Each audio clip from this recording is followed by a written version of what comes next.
Hello everyone, Had here, and we're back in Disco Elysium after 1 day break from our streams.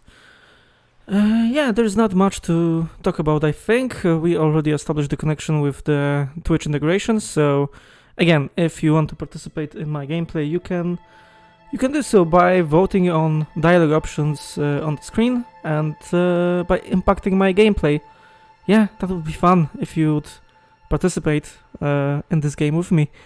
And as I said 2 days ago, I have a new YouTube channel. I put my stream votes on there from Disco Elysium, so that way you can watch my playthrough there.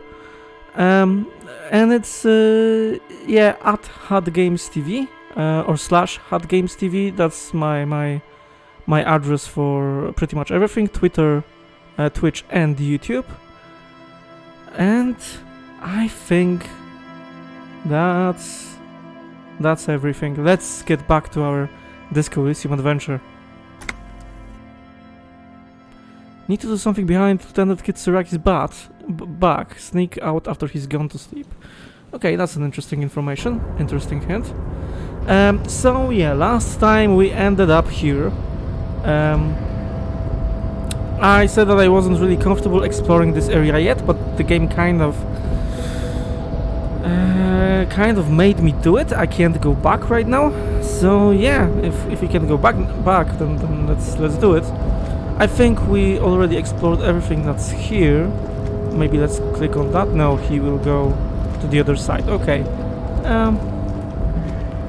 Let's just check real quick. Yeah, everything here is fine, I believe. Okay, that's great. What's this button do? Famous last words. A rusting control panel with several knobs. 2 buttons marked Marsh and Arrête are faded with use. It seems to control the large crane above. A container is attached to its hook block. The buttons marked Marsh and Arrête. Damn. I don't know what the arrête means. I assume march means something like, you know, that the machine is operating. And from the context, I would assume that this thing means the opposite of that. Well, let's just click random buttons and see what will happen. Maybe we won't die. Marsh. On. Yeah. Arrête. Off. Thank you, encyclopedia. Damn, the game is reading my mind. It's already off, right? So, well, let's press Arrête. The crane stands tall, proud, erect, and still. Okay. So let's press Marsh. With a loud grind, the crane shifts overhead, moving a massive metal container through the air. And okay, it's still going. that's an interesting animation. Can we speed it up a little? Okay. Right, I get the idea. Come on. Let's continue. And with a surprisingly quiet thunk, the crane places the container down. Okay. The harbor sleeps as the strike rages in the distance. The crane can rest again, now that its purpose has been fulfilled. Its purpose? What do you mean? Moving this container, of course. Okay. For this purpose it was built. For this purpose it has acted. And now it will rest. Alright. So maybe there's something interesting in that container? I can't see how that was worth the wreckers. Okay, except come on. for seeing the crane in action, which I admit was satisfying. Oh, come on, Kim. You have to press everything when you have the option to in RPG games. Right. Okay, let's go further. Although, again, I'm not comfortable with it, but... Oh, let's see what's here. I kind of remember this area from 2 years ago, but not really. Okay, but there's a lot of loot here. I'm liking that. What's this? You see faded industrial lettering on the platform. Kvalsund. Kvalsund means whale fjord in Ardal. Okay. So yeah, this is the container, right? Let's see. Before you stands a cargo container, just one of many in the yard. Lieutenant, I think there's something special about this container. Oh, I do? Yeah, I do, because this is the only one that's interactable. You do? Because I don't. What? Why not? There are a million containers here. Why are you fixating on this one? Because this is the only one that I can interact with. Come on, Kim, you don't know video game logic. It was hanging from the crane. I don't know, Kim, it just feels special. Inspect the container. Maybe there's contraband in there. You're right, it's probably nothing. Yeah, it was hanging from the crane. That's kind of a reasonable assumption, but still. In the real world scenario, it is kind of weird, right? Yeah, it was hanging from the crane. You just picked one out because you wanted to interact with a cargo container. Okay. We are not here to interact with containers. We are here to interview the Union Oh, right. boss. Yeah, this is his, like, layer or something. His base. The Union boss. Right. There is the Union. I mean, I'm sorry, there's the company. I don't know, I don't remember what it's called. And there's the Union in that company. And they are...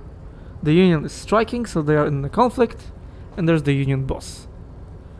And the Union people are kind of our prime suspects right now for the lynching that took place. I mean, a lynching that wasn't a lynching, it was staged, we found out. We found the bullet in the dead man's head, so it was staged. The real reason of death was shooting. And yeah, they shot the guy, and then for some reason they just picked his body and lynched it on the backyard of Whirling Rags. No, okay, I believe we'll call up. Knock on the door. No reply. Right. The knock produces a hollow ring of metal. Doesn't sound like there's anything inside the container. Open the door. You attempt to turn the handle, to no avail. The doors seem to be mechanically locked. Okay. To your left, the lieutenant considers your actions with some puzzlement. Rhetoric, impossible. Oh fuck, 3%. Persuade the door to open. I will talk to the door. I will use rhetoric to at a door. Well, that's not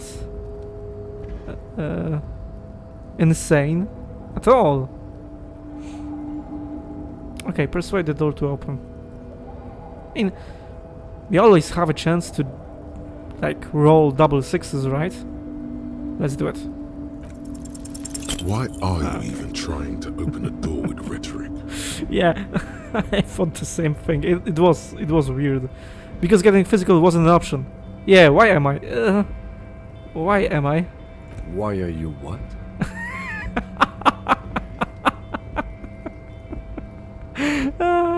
Yeah, I forget that, you know, when the when the option is in quotation marks, then it's said out loud, and the game always tricks me because I think that I'm talking, you know, only in my head, but then I blur something stupid out loud, and Kim notices it. Anything at all, never mind. Anything at all, Kim. Now is not the time to get philosophical, detective. You can do that after hours. Right.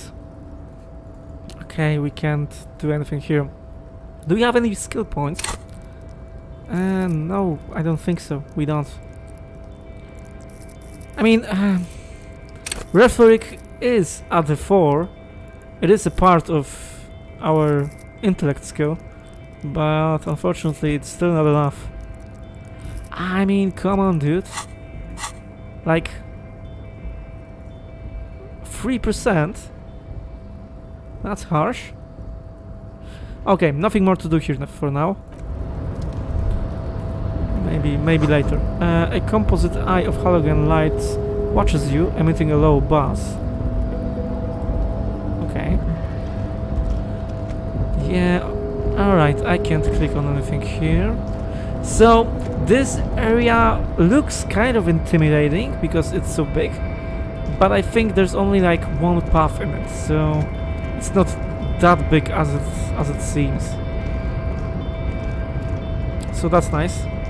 Alright. The shipyard ahead is oddly quiet. The great machines are sleeping. Why the hell camera changed? Yeah, sometimes the game does that, like it changes the camera to this weird view that's kind of on the side, and I have to like use a roll on my mouse to center it again. Oh, there's some change. Okay. Yeah, we're getting there. We already have 10. We only just need 20 more. This speaker tower is silent. There is no work to organize in the yard below. Okay. Let's go further then. Right. What's this? And there's something here too. The mask of oil and rust comes from the chasm in front of you. Smells like blood. Oh, and I can't open it. Why not?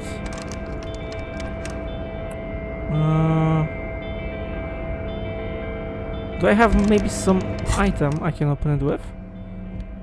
Items?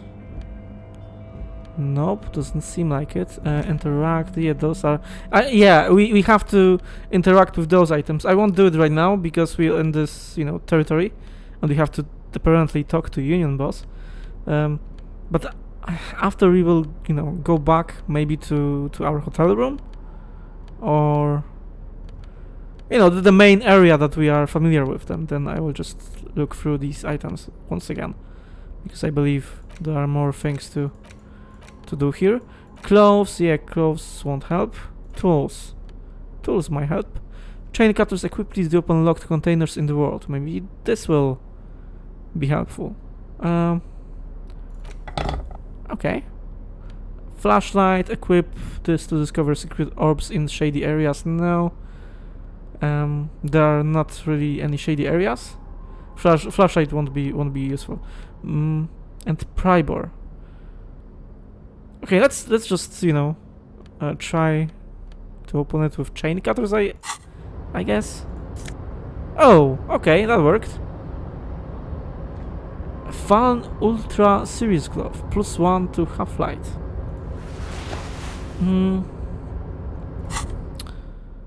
Let's see this. Okay, we have a piece of clothing. Okay, we are starting to establish our our collection of clothes. Let's read it. Ultra Series Gloves from Fallen. Wasn't this like the equivalent of Adidas? The trousers the pants that Kuno wanted to, and still I think wants to sell us. Okay. +1 Half-Light. Unfiltered contact. What the frick is Half-Light? Where is it? Half-Light. Let the body take control. Threaten people. I still don't know what the hell this does. Threaten people? High-strung investigators. Shoot now. Ask questions later, cops. Surprise haters. Okay, I don't like this. Half-Light is your fight or flight response. It enables you to sense the way situations are about to turn. It injects the palpable fear into your heart, fear that urges you to act before it's too late to act ever again. Fear that makes you frighten others. It is the aggression that lets you squeeze every last drop of information out of a witness. At high levels, Half-Light makes you ultra attuned to the world. It is perpetual fear of your own shadow, of someone else's name or scent. You'll be ready, always to pounce, and physically interrogate passers-by.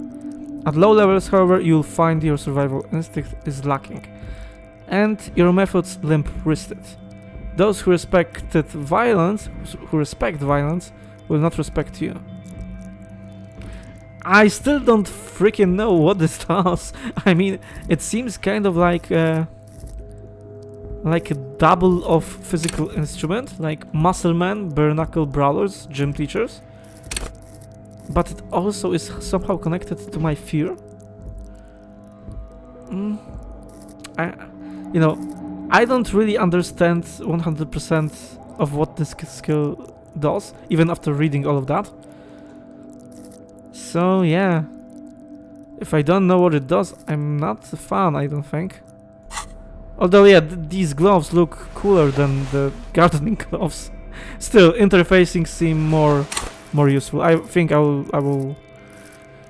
Yeah, I will just stay in my garden gloves, and you know, once we have some checks for Half-Life, then I will like equip my new gloves. Yeah, interfacing. I'm sorry. Master machines, pick locks, and yeah, this is much more useful.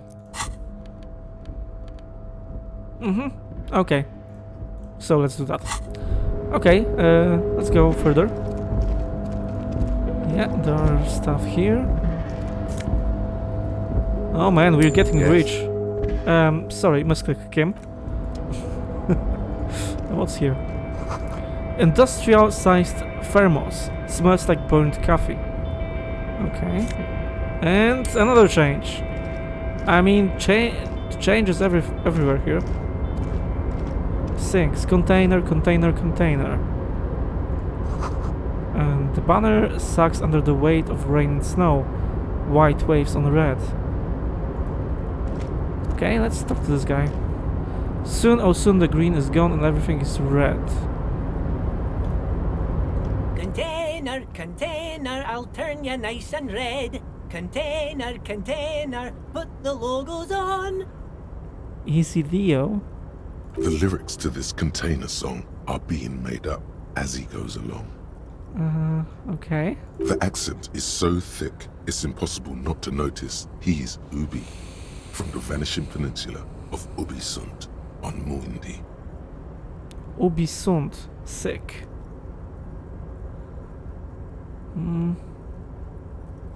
He's Obi. Okay, I didn't really know. Yeah, I'm not a native speaker, so maybe that's why. But I didn't really notice the accent right away from where it might be. So, yeah, I myself have an accent. Yeah, we have to listen to this guy some more to know what's Ubi, because most of the stuff have some kind of a parallel to the real world, I believe. So maybe we'll figure out what Ubi means. Maybe where he's from, when he would be from if he were, if he was living in our world.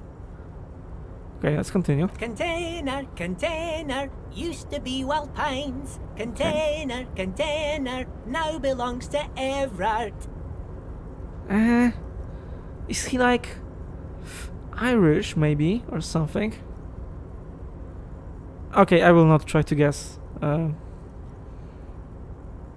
Yeah, if I had to guess, it would be Ireland maybe. Or Scotland. But no, Scottish accent is much more harder to understand. Much harder to understand. Okay, the tiny man is so engaged in his work he doesn't notice you. Hi! Everard, he looks after everyone. Huh? Well, hey there. He smiles. How can I help you, mister? I see you are not a union man, mister. Did you get lost? You're not one of them scabs, are you? Scabs?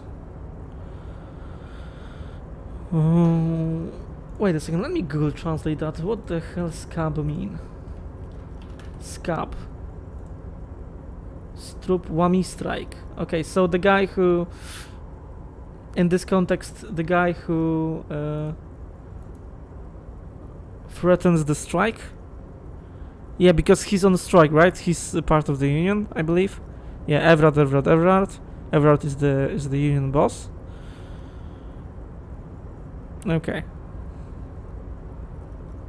No, I'm not a scab. No, of course not. I mean, I don't personally mind. Folks is just folks, you know, and folks gotta eat. He doesn't seem to be waiting for you to answer. Just some of the other guys don't look too kindly on the scabbing kind, if you know what I mean, mister. Okay. You're Obi, right? right? Oh, yes. Born and raised in Irish, mister. Mum had to Irish. leave my dad after he got a bit violent. Took us here to the new world. I was about 10 then. Too old to lose my accent then. Okay, so I believe he is Irish. I mean, is it a coincidence? Right here? The story... I didn't ask about this. New world. So we are in maybe equivalent of an America or something. Because if this is new world, then yeah, it would kind of check out. USA. Let's continue. People say us Ubis are up to all sorts of trouble with sheep and other animals and whatnot. I just want you to know there was never any of that where I come from. No, sir. Those are just nasty rumors. Okay. Thank you for clarifying that, sir. Right. What are you doing with the containers? Oh, I'm just making some covers for them containers here. Yes, I am. Yes, I am. So it's easier for the crane operators to spot them.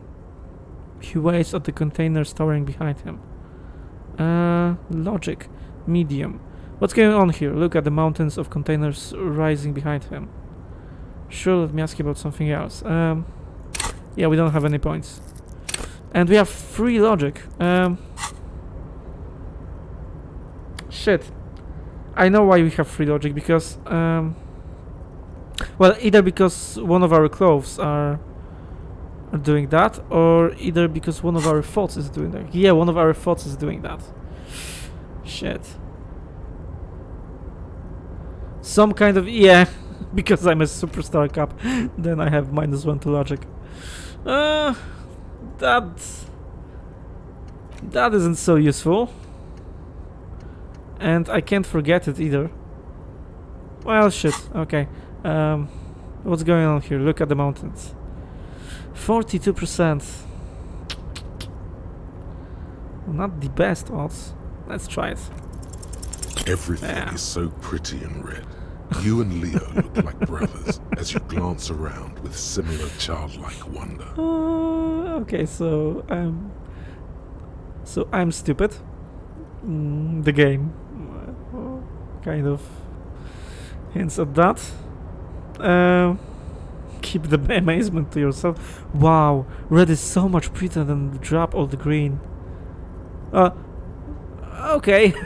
Sure is, mister. Sure is. Yeah, really looks- livens up the place. Yes, it does. Yes, it does. He looks around merrily. I had to break this bonding moment, but the red containers mean they are replacing the company livery with the union livery. Oh, which thank you, means the Kim. strike isn't gonna stop anytime soon. Okay, thank you, Kim. Right, that makes sense. So, yeah, there's a conflict between the company and the union in that company, and the containers were having the logo of said company, but now the union that's, you know, the people that are striking, they are replacing the company livery. Okay, great. Thanks, Kim. If not for you, then I don't know where we would be.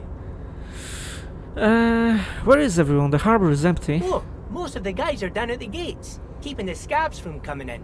He leans in with a confidential look. We're on a strike. The whole union is. You don't have to work when you're on strike. Ha! We haven't worked for 2 months now. Okay. So no one is working? Not everyone is down there, of course. He chuckles. Mr. Evrard is in his office, where he always is.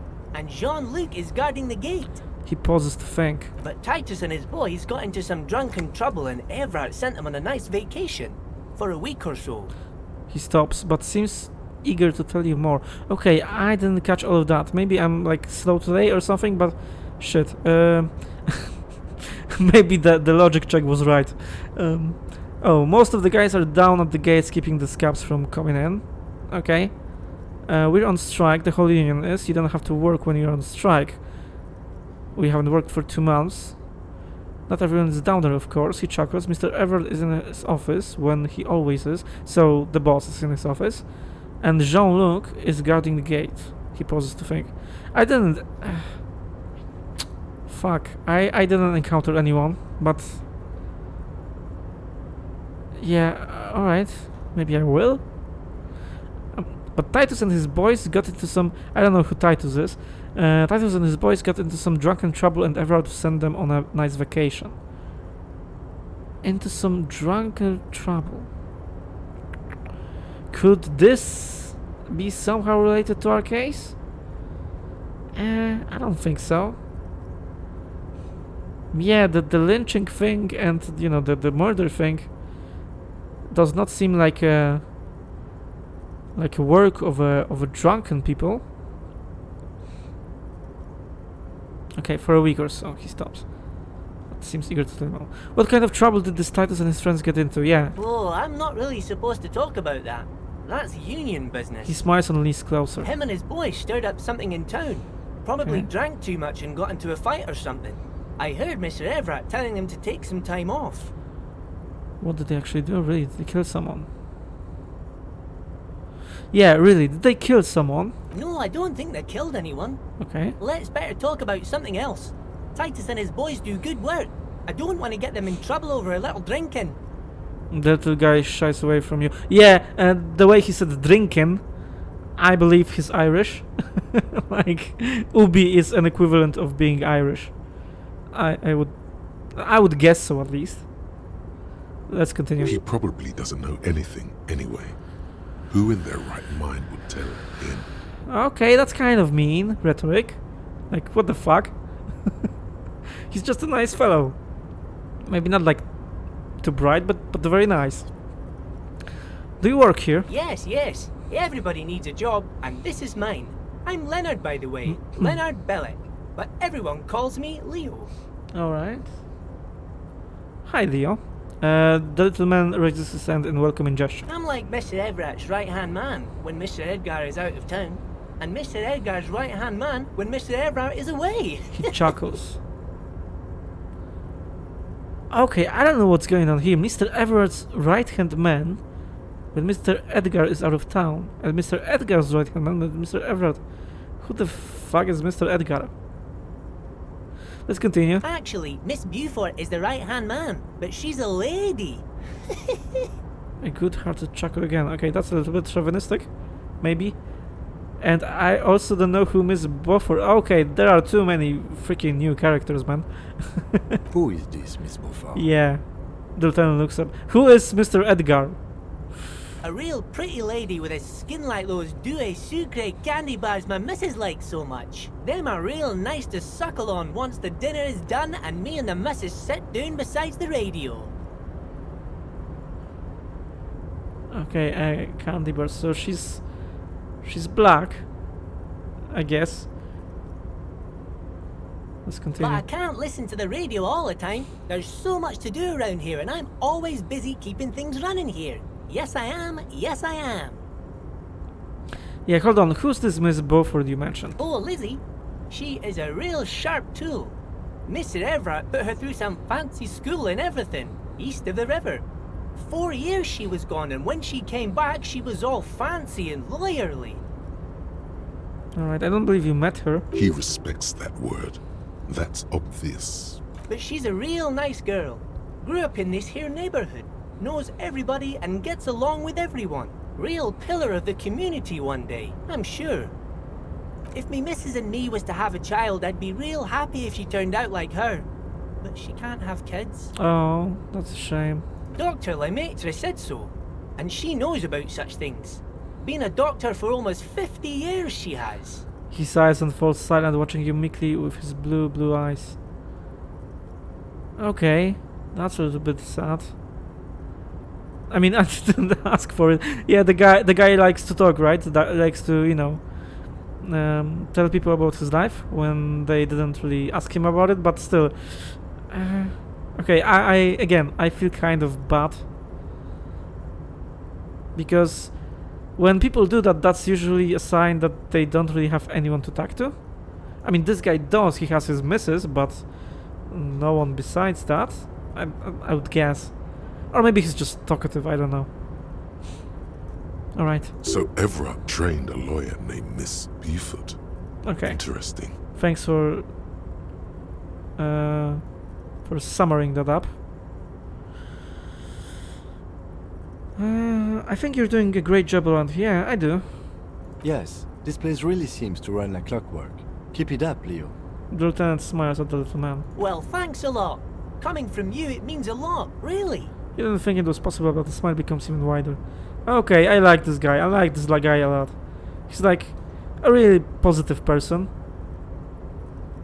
Sometimes I feel some of the guys don't really get how much I bust my ass for them here. But you guys are alright. You are alright too, Leo. What's in that container over there? Point to the container suspended from the crane arm. Yeah, the one I tried to open. Oh, that one. He looks at the That should container. be empty as far as I know. Okay. Lots of containers here have nothing in them. They're just waiting to be loaded up. I mean, we have to try to open it up. The white check is locked right now, but maybe later when we have some skill points. Told you. Oh, come on, Kim. It's the only container here that's interactable. There has to be something in it. I'm looking for the leader of the dockworkers union. Yeah, Everard, right?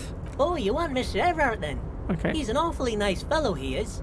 Him and his brother are both nice fellows. They've lived their entire lives in this here neighborhood. He coughs, then continues immediately. He and his brother. Right? Guys like Mr. Everard and Mr. Edgar, his Okay. brother, are real good guys. Made Martinez what it is today. Mr. Everard and Mr. Edgar and I went to the same school we did when we were boys. Alright, so there are two people, but I was under the impression that Everard is the union boss. So Edgar is who? Just his brother, and well, we'll find out. Is he now Leo? I just want to know where can I find this man. Oh, Mr. Everard is where he always is. In his office, of course. He points to the two joint containers on your right. Alright. We'll get there. And that's everything. Okay, I'm off. Bye-bye now. Bye bye, Leo. Okay, this guy was pretty nice. That was a nice interaction. He turns to his work. So here, right. Not safe. Can we do anything here? Oh, No. hey, mister. Oh. I knew you'd be back to talk with old Leo here. Yes, I did. Yes, I did. It's like Lady Larice said when she opened a bathhouse in the basement of my apartment building. They can only get so far before they're aching to get back. And lots of folk really did keep coming back. Leo, in the future, can we keep this greeting short? No, I like this guy. He's, he's just talkative. Let him talk. He's not doing any harm. I had some questions for you, if that's not too much trouble. No trouble at all, mister. Okay. No trouble at all. It's like that old saying goes, wisdom withers if not shared. And old Leo is always up for sharing. Alright. Yeah, I already asked all of this. I'm off. So let's get to this container. He's right here. I mean, that's a freaking weird concept. He lives in a container. Revachol is pronounced Revachol. Oranie is pronounced Oranie. Classier is pronounced Classier. Okay, so I've been pronouncing all of that right. That's great.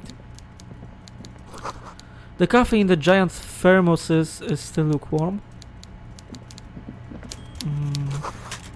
A stair made of pallets leading up. Okay, you're the union boss.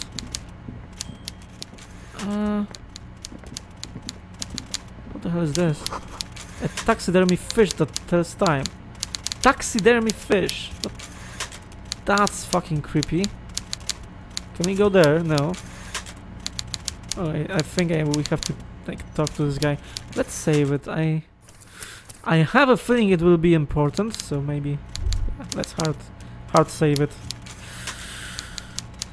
Before you is a walrus of a man seated behind a large desk. He looks up from his work, not the least bit surprised to see you. Okay, that's a nice picture. Everard Clare. Alright. With great effort, he straightens himself up in his chair, yet says nothing. He simply stares at you. With a mixture of expectation and impatience, well bottled. Are you in charge of the dock workers? Let's get straight to the business. There's been a murder. Yeah, are you... Let's Let's try to be nice. I don't know anything really about this guy, aside from the fact that he's just a union boss, like a union leader. And yeah, he may be somehow involved in the murder, so I don't really, trust him right now. But let's not be assholeish right away. Are you in charge of the dock workers? Welcome, Mr. Dubois, Mr. Kitsuragi. It's good of you two to stop by. Please, have a seat. He gestures to a tiny chair opposite to his giant desk. Mr. Dubois, Mr. Kitsuragi. So my name is Harry Dubois. Okay, that's nice to know. Yeah, I remember that my name was Harry, and I remember that my second name was something French. I believe that I said a couple of streams ago. So, Dubois checks out. Thanks for reminding me, my dude. I'm Everard Clare, head of the Debarders Union here in Martinez.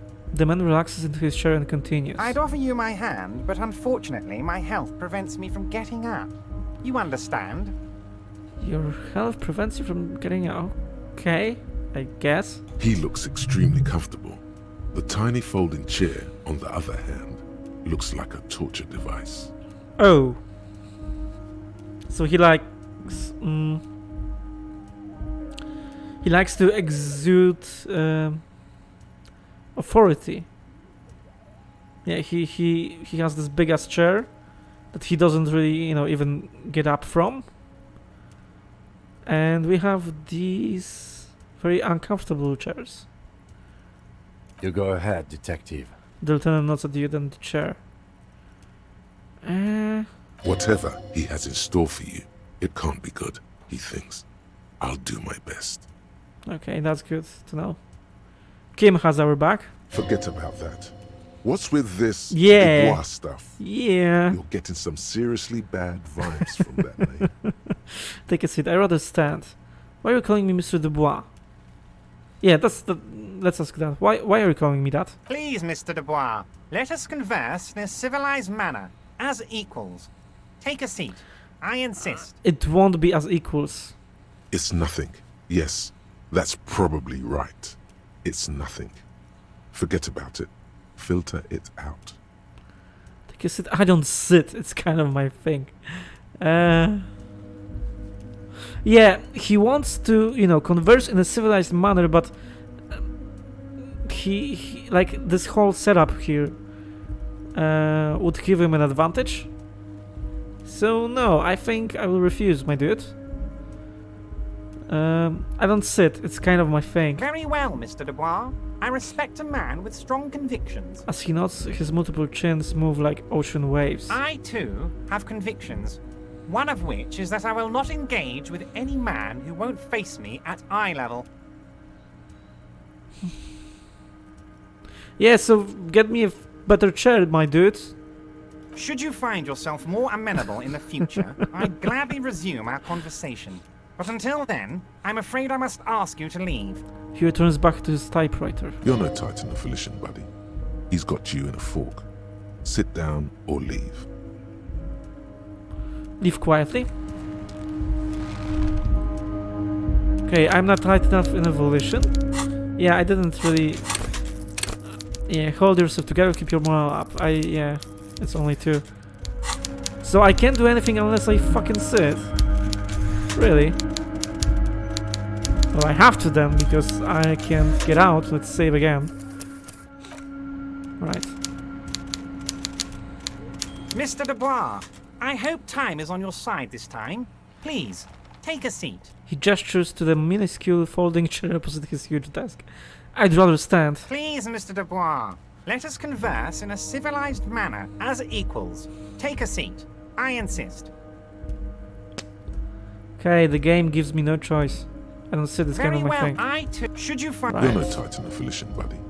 He's got you in a... Okay, I can't do anything here, Mr. right? Dubois, I hope time is on your side this Take time. a seat. Excellent, Mr. Dubois. I can see that you're a reasonable man, and reasonable men can be of great use to one another. He gives you a sly wink. Try to wink back. Remain serious. Damn, this chair is uncomfortable. Yeah. Remain serious. There are some bad vibes coming out of this guy, man. Remain serious. So tell me, how can the head of the Debarders Union help a representative of the Revachol Citizens Militia today? The chair you're sitting on has got to be the most uncomfortable chair Oh, in come the on, world. game. It's violating your backside. For fuck's sake. I tried every option not to sit on this chair, and the game punished me anyway. Well, thank you. Oh, by the way, I heard you got a rather rude reception from a certain Lawrence Gart. Some people have no manners, it pains me to say. Well, it was kind of rude, but I believe I deserved it in some sense. Because I just trashed his place. Yeah. This should take care of that nonsense. He points to a giant novelty check on his desk. It's absolutely comically huge. Alright, fuck. It's a bribe, right? Isn't it? On the other hand, it's not really a bribe if he, like, doesn't tell anything that I should, you know. He doesn't tell me that I should do something for it. Like, he just... Well, let's see. It should be sufficient to cover your expenses for a few days and patch over your differences with a cafeteria manager. Go ahead, take it. He points at it again. Shit, I'm tempted, man. Wow, that's 25 Oh, riyal. That's good money. You need it. yeah, I do. I have 13, and it's 7:30 p.m. So we're getting close to, you know, to evening and night. And 25 would cover my, you know, $30, 30 real. I'm sorry. Yeah. Okay. Wait, you know, God, thank you, Everard. Take the comically large check. Take the comically large check, but don't say anything. Keep it. I'm good. Leave the check. You can take that comically large check and shove it up your ass. Leave it. Okay. Wait, you know Guard? Yes, I know Lawrence. He's a real character. No union man in him. A real piece of work, that boy is. Okay. With a grin, he points to the checker game. It's like you're on a game show. At least don't thank him for it. Yeah, I think I'll do something. Because, yeah, it's not really a bribe if he doesn't tell you to do anything for it. So, sure, I can take the check and still do what I want to do, I think. And I do need it, unfortunately. Yeah, I won't say thank you, Everard, because that seems like, you know, we are getting a little bit too close to each other, and he does exude some, like, bad vibes, so, nope. I won't try to be too friendly with him, but, I mean, if you offer this, my man. Yeah, take the comically large check, but don't say anything. That's probably the best. Is there anything you'd like to say to me? Or... Okay, I didn't get 25. I got a check, so... Then, do I have to go to some bank or something? Holy shit. Is there anything you'd like to say? Yeah, let's talk about the murder. No. Oh, he expects thanks. No, it's cool. You've got integrity. Yeah, it's cool. You offered it to me, but damn it, don't expect me to.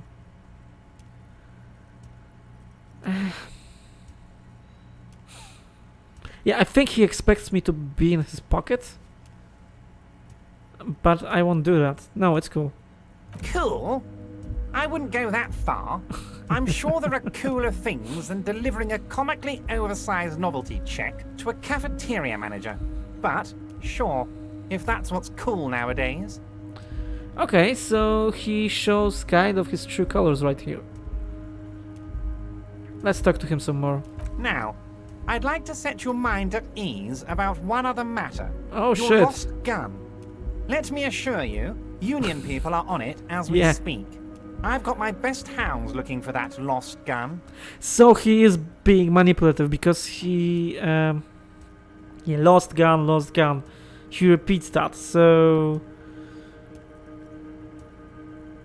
I kind of forgot about this lost gun. Yeah, we only had to use our gun once, and we had to use Kim's to take the body down.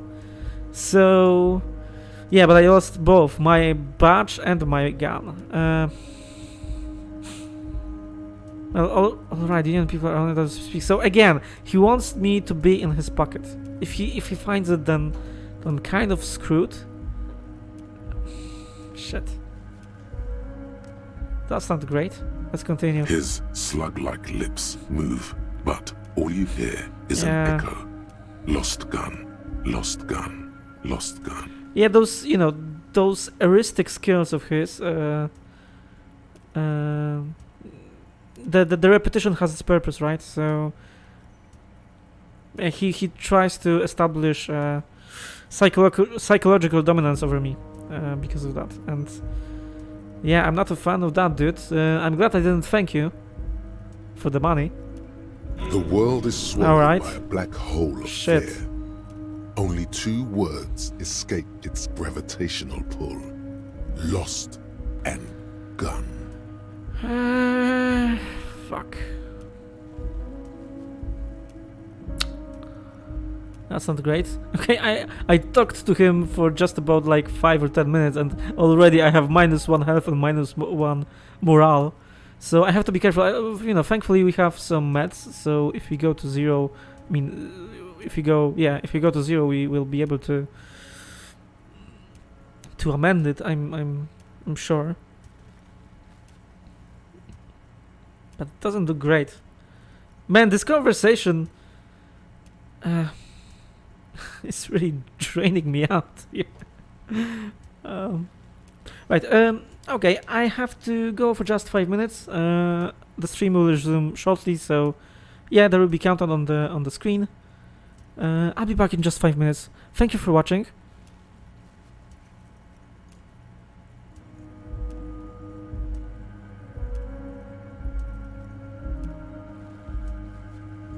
Alright, I'm back. Sorry about that. Yeah. There's like a very strong wind and a big storm coming in the area where I live, and I do hope that my internet will be stable. If not, then well, if some unexpected breaks will happen or my stream will go down, then I'm sorry about that. But I hope everything will be alright. Yeah, okay, that's it. Let's get back to the game. Yeah, lost gun. The world is swallowed by a black hole of fear. Only 2 words escape its gravitational pull. Lost gun. And this thing right here, we have to be careful about this. How do you know about my lost gun? I'm not worried, I got this. And I would appreciate any help you could provide. Right, so it's obvious to me that he uses psychological tricks to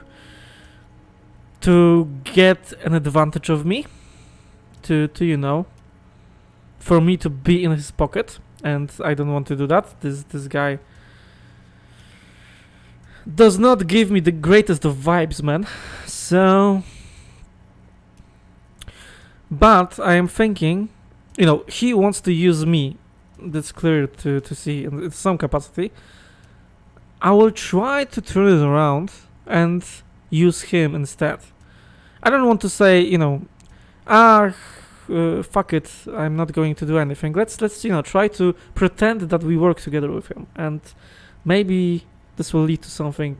Because, yeah, how do you know about my lost gun? I'm not worried, I got this. No, this is, and I would appreciate any help you could provide. I also don't like this. I don't like the second option because it's I don't got this. I don't know where the hell my gun is. We are playing for the 4th day of this game. It's like a couple of hours already, and we still didn't encounter any like clue about the whereabouts of my gun. So no, I don't got this. if he has some information, then it would be beneficial for me to get it. But I don't want to kiss his ass. So, and the third option is just that. So yeah, I'd appreciate any help you could provide. No. How do you know about my lost gun? I know everything, Harry. Okay. Right now, I know that you're worried. Don't be worried. Everything's going to be all right. Another manipulation tactic. It's not like you left it loaded. You didn't lose a loaded gun. For fuck's sake. Local children aren't out there playing with it right now, pointing it into their own mouths. It's in a safe place. I just know it. I have a feeling everything's going to be all right. Okay, he purposefully puts these images in my head. So I will, work with him. Yeah, I get what he's trying to do, I think. It was loaded. There were 2 bullets in it. You always keep at least 2 barrels For loaded. fuck's sake. Kim, turn to Kim. Composure, don't panic. 28%, fuck. Took the novelty check -1. Fuck. Didn't say thanks for it. Okay, so that cancels it out. The chair is killing you. I don't like. No, that's not my fault. I tried everything to not sit on this chair, but the game didn't let me. Okay, once again. And it's a fucking red check. I have 5 composures, so it's not bad. Do I have any minuses? Nope. And I can't... That's a shame. I can't check my clothes. Okay, let's try it. 28%. We have some chance, but not big. Okay. Who does this guy think Oh, you are? shit! Ronnie the rookie? You ain't worried about no lost gun or unpaid bill or forgotten name. You're the bad cop. You're probably more corrupt than him. I'm probably more corrupt than him. Okay, so we passed this check. I'm glad that we did. All right, great. Wait, that's it. That's my point of pride here. that I'm more corrupt than him. Sink deep into the folding chair. Smile and cross your hands behind your back. Okay, that's my point of pride. Fuck yeah. Remember when you tried the expression on that little minx in the silver jumpsuit? That was you. Oh shit. Give him the expression. Click.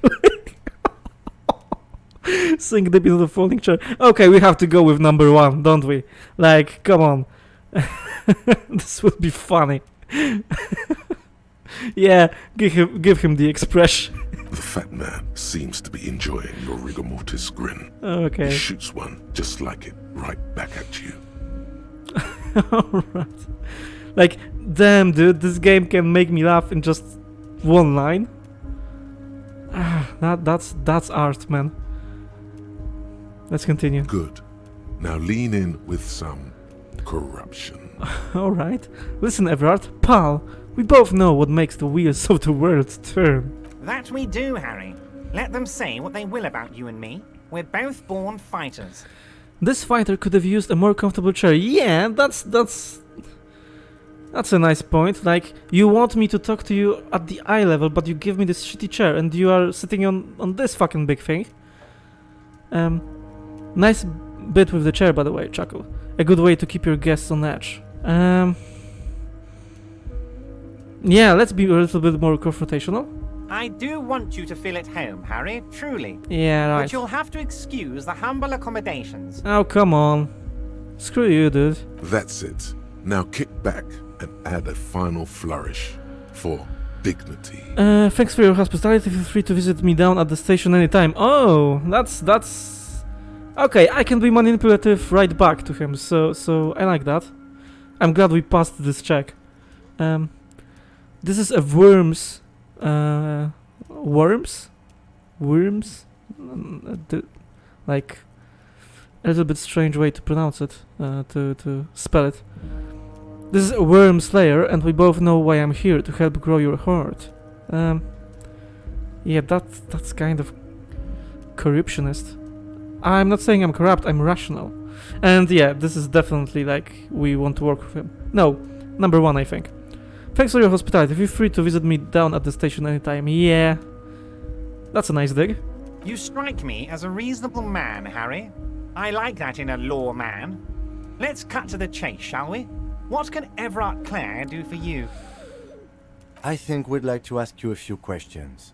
Don't you think so, Detective? The lieutenant looks quite fed up with the situation. Somehow you managed to get yourself out of this one. Okay. Now quick, keep the momentum up. Ask questions. Man, this conversation feels like a boss battle or something. And I guess in you know, in the case of this game, it's kind of true. Whatever you do, don't ask him about the gun first. Okay, thank you, You Rhetoric. don't want him thinking you're scared. Yeah. Right. Aren't you going to ask me how I got in? You called me Mr. Dubois. Why? Okay, this is, you know, this puts me in an inferior position because I forgot my name, and that's kind of embarrassing. So let's not ask about that, and let's not talk about the lost gun first. So those two will be, you know, left for last. I want to talk about the hanging. Okay, that's a police work. And what's in the container that's outside your office?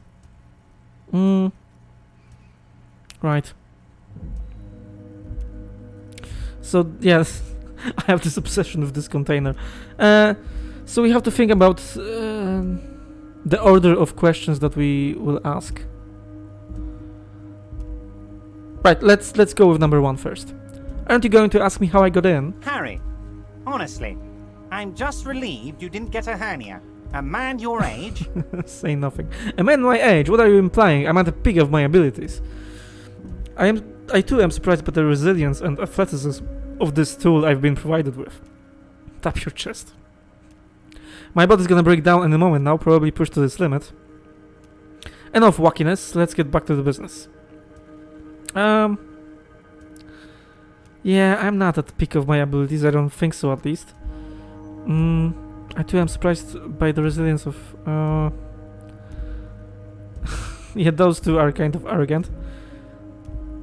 Say nothing, say nothing. Let us be the silent badasses. The big man peers at you over the rims of his glasses for Okay. a moment, then interlaces his fingers and rests his chin on his hands. Alright. Anyway, I assure you, I am a very well-informed man. Information reaches me before I even get the chance to request it. Okay, you called me... Okay, this two will be the last. Yeah, so I got here because I did this jump, I think, right? For the code, for the police code. And because I did that, then I got no way to go back. So I apparently, like, discovered some route, some different route to get to him, because... Yeah, I didn't even, like, check out probably the normal route. Okay, great.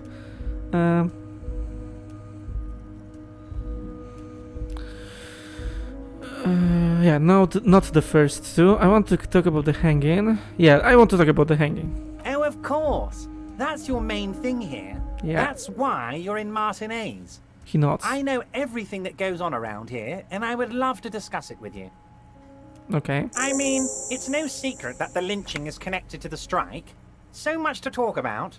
Honestly, it's been weighing on me so heavily. I understand you need to interview me. Okay. You say a lot of words, but then you don't have any substance. I sense there's a but, yeah? But there's a thing that's been keeping me up at night. I want to talk about the hanging. I mean, if we could just calmly talk, exchange information, we could blow this thing wide open. Yes, that sounds good.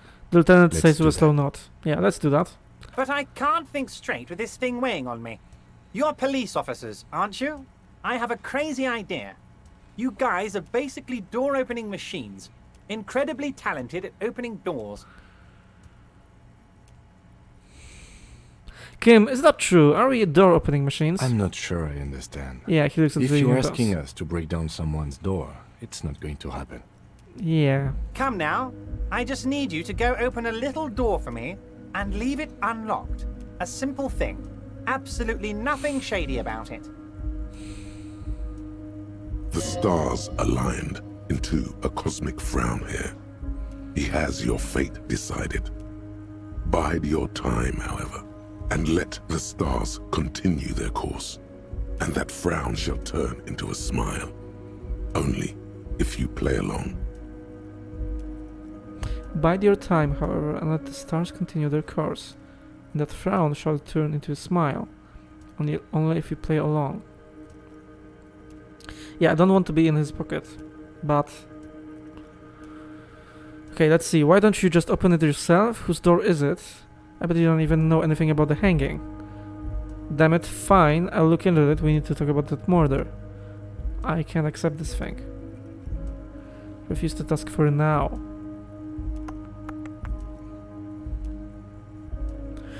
Why don't you just open it yourself? Harry, I'm a very busy man, and more importantly, I don't have that extraordinary physique you do. He stamps his You fist look together. like you could run around all day.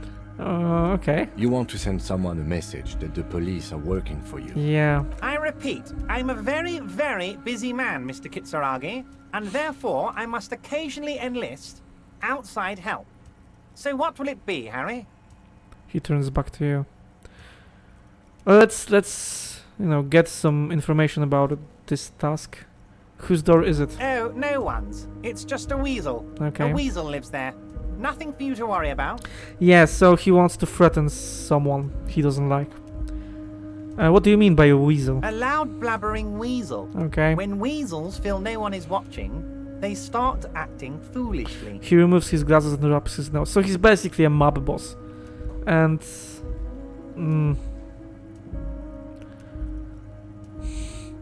And also, it's quite paradoxical, isn't it? It's a union, right? So, like, he's a socialist, I presume, or a communist. I don't know how extreme it goes here in this world.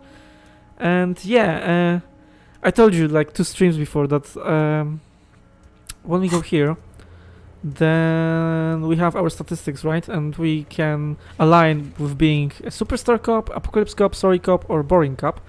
Apparently, we have one point in boring cop. I don't know why that is. What did I choose? 2 in apocalypse cop and 4 in superstar cop. Yeah, the superstar route is our like main one. And yeah, I don't like to apologize to anyone. And yeah, this is our politics alignment. Communist, fascist, ultra-liberal, and moralist. I'm glad I don't have any points in fascist. Ultra-liberal, yeah, okay. Moralist is like a symmetrist, I think, or like the boring answers. And communist right here. Good cop, bad cop. Okay. And those are the statistics that didn't really change.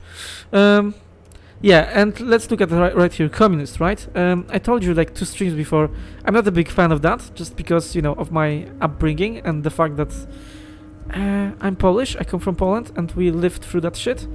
I didn't, but my parents did, and the effects of that system are prevalent even to this day in my country. Not that much, but when I grew up, it still was like that. So I'm definitely not a big fan of that. And knowing the historical context of it,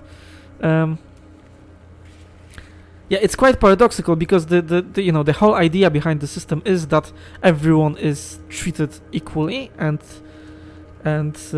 fairly, and yeah, there aren't people who have much more than any other people, but in reality it all fucking falls apart. And the fact that the union, a socialistic how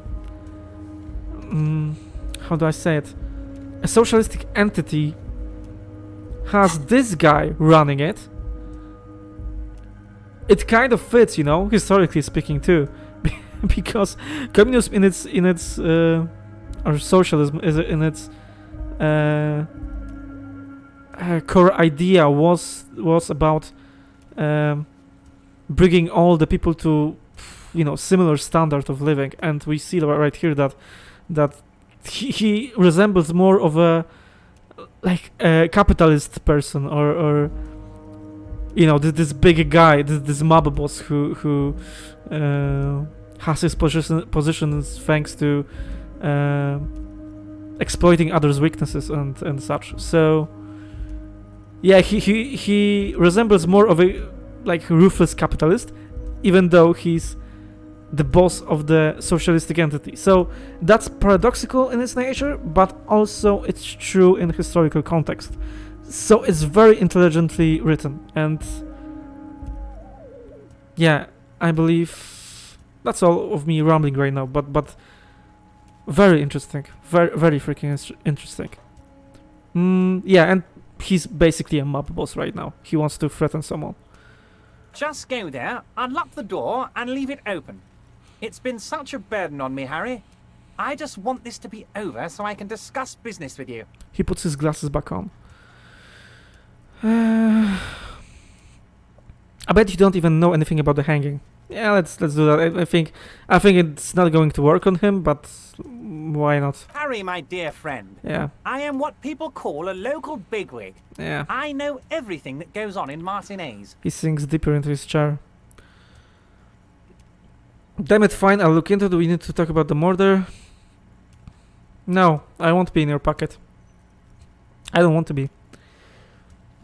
Refuse the task for now.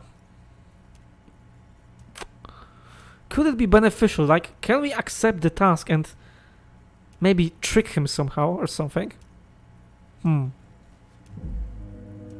don't know, you know, and okay, this is the one thing that the game don't really convey well. I don't remember what I did 2 years ago in this scenario. I don't really even remember this guy that much.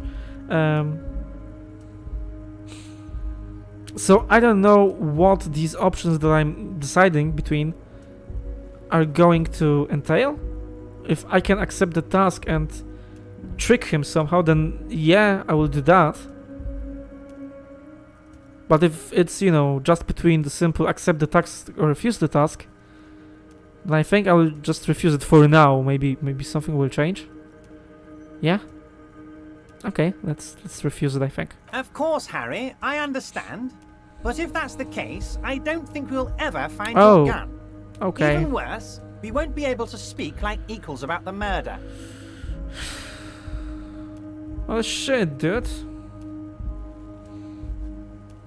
You're turning into a mob boss more and more with every fucking sentence you speak, my man. With every sentence.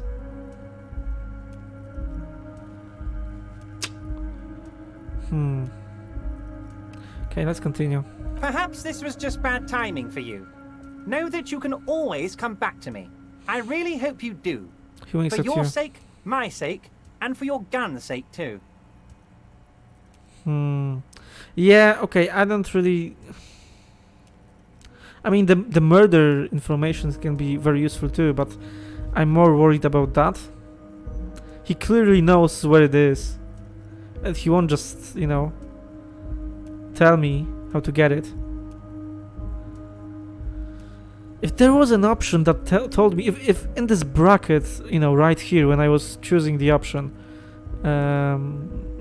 you know, I can't accept this thing, refuse the task for now. If in this bracket, you know, when there was the accept thing, if there was written in it that you can trick him somehow, then I would choose it. But it wasn't, and I don't want to be a dirty cop. Okay, let's continue. Yes, we both understand what you meant. The lieutenant sighs. This may be the only way, he thinks. I won't hold it against you. In fact, we probably should reconsider later. Okay, so I think even the games kind of tells me that I need to agree. Oh shit. I'm reconsidering opening the door you asked me to open. Perhaps it will help me somehow. Ah, shit. That's kissing his ass. You called me Mr. Dubois. Why? Let's talk about the lost gun. Okay, let's ask about the container first. Wasn't the container that's outside your office? My dear Harry, there are literally millions of containers in this harbour. I couldn't possibly remember what's in all of them. There's something special about it. It was attached to the Falsund crane. Harry, you smooth-talking son of a bitch. Time is a precious resource, and I don't have enough of it to count containers with you. Okay. Smooth talking. Maybe that's the way to go about opening the container. You should at least try convincing it. Okay, this task about opening the container is fucking weird, man. But I believe we just got some maybe bonus to it. Okay, when we will, you know, try to leave this place, we'll try it once more. We'll talk to the container door. Maybe it will open it. Okay, and he has upper hand for some reason. I can't really do anything about it, and yet I still have to ask about the Mr. Dubois thing. Okay, let's do it. You called me Mr. Dubois. Why? Of course. Let us dispatch with the formalities. You call me Everard, I Okay. call you Harry. So I'm Harry Dubois. That's what the hanged corpse called you. Harry. Yeah, and that's what the thought in my thought cabinet, the hobo cab, I think, called me. Yeah, this is the solution. I think the problem called me that. Yeah. See, you're drunk. Why did you even come here, Harry? So my name is Harry. And the corpse called me that.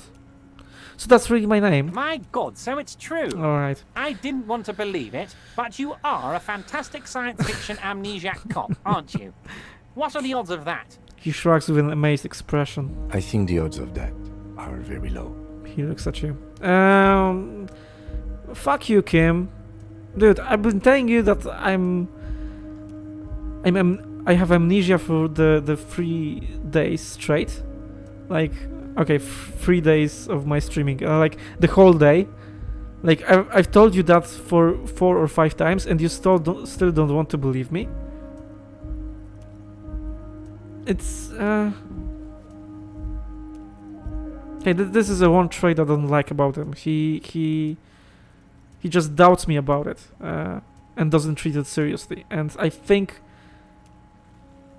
you know, any normal guy, you know, like, if your partner was behaving like he had an amnesia, then you would help him and not just ignore him. That's a bit assholish of him. He's normally, like, in 99% of situations, he's normally a very cool person and a very like good guy that we can depend on. But in this one instance, I don't like him. Okay, let's go further. It might be a good idea to hide your confusion. I mean, Yeah. see what his game is first. Yeah, I don't want to tell him that I lost my memory. My memory is fine. I'm just testing you. So good to hear that, Harry. Okay, Apparently my sources were wrong. great. However, if you did have a spot of memory trouble, I could help you out with my big fat folder. He pats the brown folder in front of him. Words flow like a river of honey from his lips. I guess word has already reached him. No matter. No harm done. It's just a brown folder. You can't make out what's Yeah. written on it. Another thing that he wants to, you know, hold over me to get me in his pocket. I mean, he has lots of those, don't he? Like, he weighs, you know, my lost gun above my head, to get me into his side, into his pocket, and then he has some brown folder that has presumably some information about me. Let's continue. Are you trying to tell me you've gotten hold of some of our documents? The lieutenant inspects Everard over his spectacles. Mr. Kitsuragi, would you mind? His eyes never leave Me and yours. Harry are talking about his lost identity right now. Don't just jump to the folder. Yeah. That's not smart. Shows you're on the edge. Yep. Do some probing first. Drama, medium. Have another look at that folder. Okay, 58%, not bad. Read shipping folders before. And did I? Yeah, at the end of last stream. We didn't like pass that check, I don't think, but we tried to read it.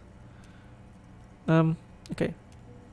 Let's get this straight. What is my full name? Do you know where I live? Do you know anything about my family? Would I have wife or kids? What kind of cop does it say I am? Where did you get that folder? Don't just jump to the folder. Yeah. So I think we go down the list. Let's get this straight. What is my full name? It's Harry. Harry Dubois. I think that checks out. You don't feel like either one of these things. You know what your name is. You have a sophisticated name, like that of a count or a beautiful man. That's not my name. My name is Raphael Cousteau. Raphael Ambrosius Cousteau. Okay, I like it. I can work with that. I don't really like it. Do I want to be insane in front of him?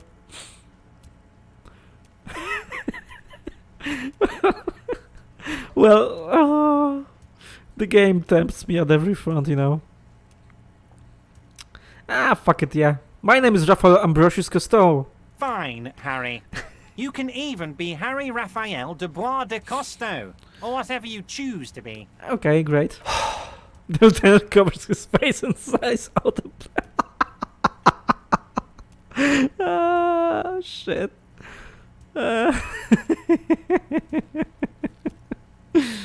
Oh, great.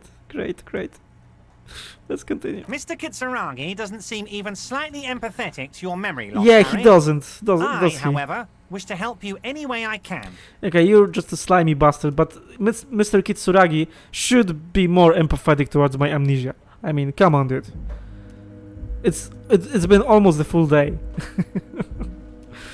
Do you know where I live? But of course, Harry. Your precinct is the 41st and you live in Jamrock. You're a Jamrock boy. A long way from home, but that's okay. Okay. He doesn't really seem to know Yeah. any more about it. You're a Jamrock boy. That's like, I don't know. You're a Brooklyn boy or something. I presume that's like some equivalent of it, because I believe Jamrock is like a district in Revachol, just like Martinez is a district of Revachol. So yeah, if he says that, you know, you're from Brooklyn, yeah, I know where you live in Brooklyn, then that's not really telling us much. Okay, I'm beginning to doubt that you know so much, dude. Yeah, he doesn't really seem to know any more about it. Do you know anything about my family? Do I have a wife or kids? Family? Harry, you're not a family man. There's not one peep of family in here. Unless you think you're a family man. Do you strike yourself as a family man, Harry? You're right, I don't. I think I do. I'd be a wonderful father. Never mind the family. Yeah, I think I do. I'd be a wonderful father, my dude. Well, yes. He looks around I'm to sure you're going to make one little boy or a girl very happy and proud one day, Harry. This conversation is turning weird, right? Like, this is another one of those answers that, yeah, he asks me the questions. He likes, you know, probes me about stuff, and then uses it against me. Like, I don't think he knows much, dude. What kind of a cop does it say I am? Harry, you're not simply a cop, you're a star. A bright shining star in the drab law enforcement sky, outshining all other stars. You're a superstar. Yeah, okay, he got that right. That's what I like about you, Everard. You get me. No. I'm definitely not a star. I mean, yes. I'm definitely a star, a superstar. I don't like any of these answers because this is, you know, I like you, Everard. I don't like him in the least. But you know, I can't agree with number 2. I mean, come on, we are a fucking superstar. So I guess it's number 1 then. Oh, fuck. Of course I do, Harry. And I'm gonna help you shine. I'm gonna put you on all the big stages. Your name in giant neon letters. Alright. Harry Dubois. Great. The giant neon sign reading Harry Dubois, hanging from the Cavalson crane, can be seen all the way to Jamrock. Yeah, Inland Empire is basically like my imagination. So Okay. Somewhere in Mirova, a beautiful woman sees the bright glow on the horizon and says to herself, "Oh my God, I shouldn't have left him." Oh. Okay, that's interesting. That's interesting bit of information. A beautiful woman sees the bright glow on the horizon and says to herself, "Oh my God, I shouldn't have left him." So, my ex something from the dream at the beginning. Do I really have ex-wife? Or ex-girlfriend, or whatever?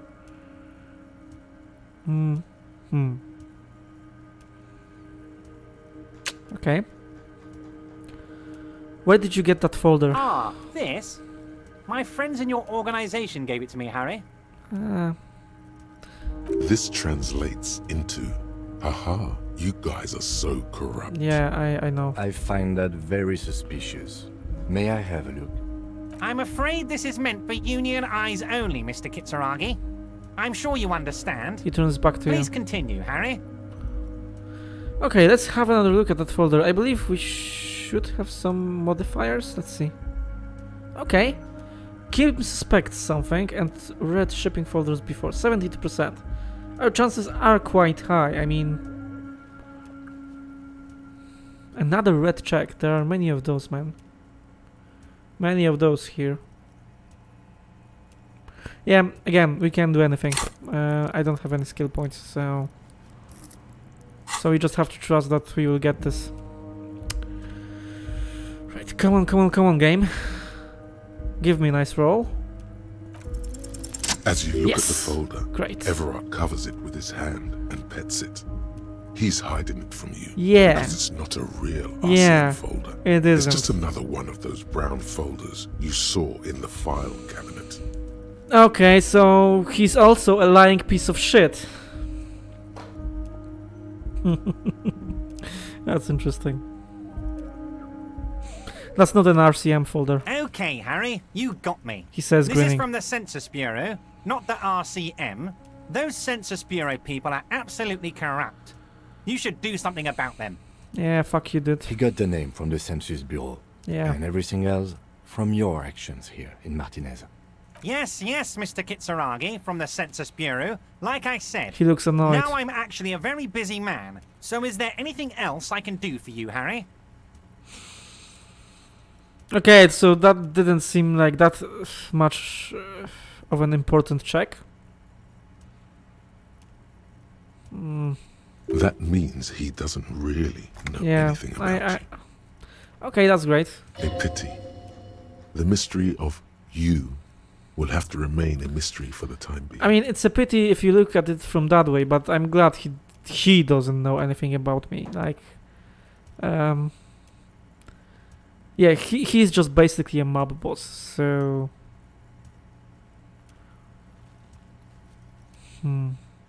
So the Census Bureau says my name is Harry Dubois. Yes, that's what I said. Try to keep up, okay? Let's move on.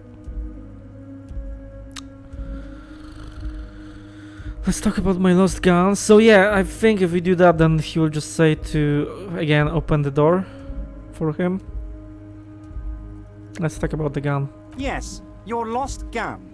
My best men are on it. They're turning every stone, searching every playground, asking kids, grandmas, everyone. Your gun will be found, Harry. Let me assure you of that. It's just a matter of time and effort. Okay. The only way to find it seems to be working with him. He might even be holding your gun hostage. Yeah, he does. I think he does. Okay, so I want to do this, and I'm kind of disappointed at the game that it doesn't explicitly say to me that it's an option.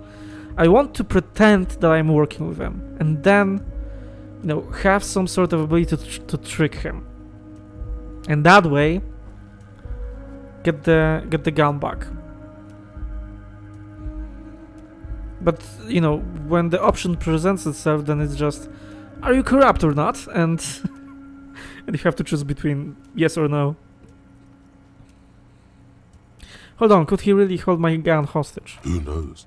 Only one thing is certain. If you work with him, you're going to get it back. And working with him might be the only way to do it. Okay, the game again says it. Right, I think I'll accept it and then try to find a way to you know, not really open the door. Or like make him believe I opened it but I didn't do it really. Right. I will not be blackmailed with this gun business. I don't care about my gun, keep it. Does that mean that if I do things for you, I'll get my gun back? Shit. What the fuck should I choose? I don't like those options. I don't like them. Okay, for now, let's say number one. I will not be blackmailed with this gun business. Maybe this will like open some another path. And if it will not, then I just yeah, you know, I'll just accept it, I guess, and try to work around it.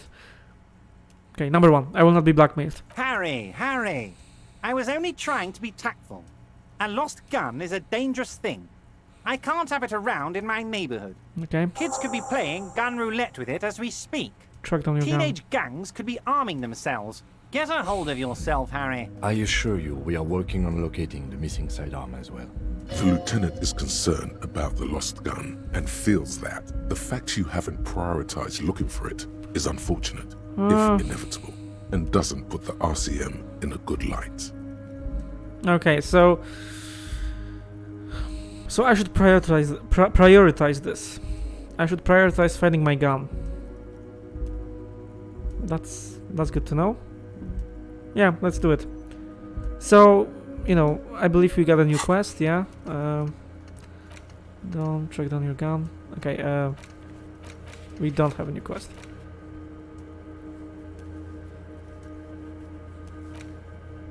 Okay. But anyway, if we have a chance to track our gun, this will be our priority.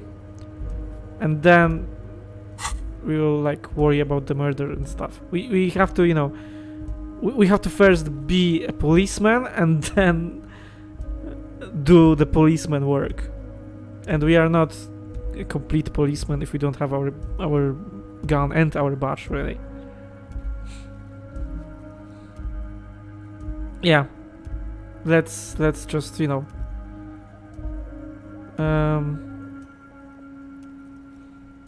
the first thing that we will do is try to get our shit together, and after that we will worry about our work. I don't know if it will, you know, work like that, but let's say that we will do so for now. Let's continue. Excellent, Mr. Kitsuragi. That's excellent news. He claps. Looks like we have a friendly gun-finding competition on our hands. And that's it? I'm reconsidering opening that door you asked me to open. Okay, Everett, I'm going to leave now, but we might talk again later. Maybe, you know, maybe he will like turn around and tell me something about the gun to entice me again to work for him. And that way we will somehow be able to use him. Like, this thing right here will be our last option if we can do anything else. I think that's how we should approach it. Okay, I'm going to leave now, Everard. Wait. You need this to get in and out through the gate. Okay. Thanks. I was wondering how I'm supposed to get out. Great, we don't want to get stuck in here. Here, you're one of us now. A real red and white union man. Take Shit. care, Harry. I don't want to be one of you. Okay, we got an item. Yeah, the giant novelty check. this 20 x 50 centimeter check looks like it's meant to be handed over ceremoniously on a gala-like event. It supposedly exchanges for 25 real at your local Fritz store. Fritz store? Below the number, a careful hand has written the words Constable's rent, all of it. Note, worthless in a pawn shop. Okay. And map. Some check opened. Yeah, punch clock payphone. Punch clock payphone. Alright.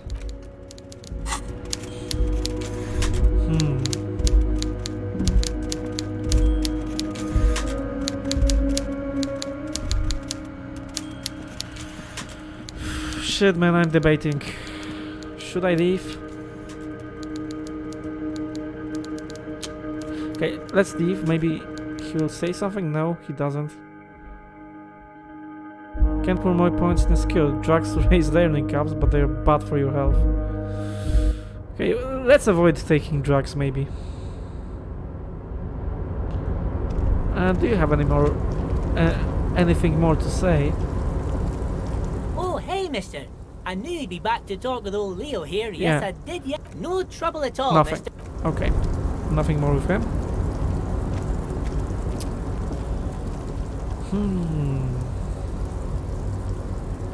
Do we have any quests regarding the lost gun?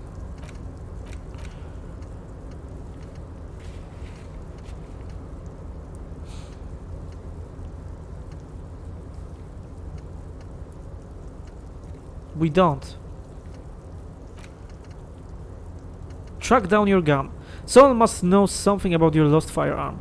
Maybe a district authority, like someone high up in the union. Yes, so him. Or someone local who saw you with it before you passed out. The Willing's absent bartender. Sylvie. Yeah, we talked to her. We didn't, like, got any info from her, I think. You could also ask the local pawn shop. The local pawn shop. But it says it's complete, so...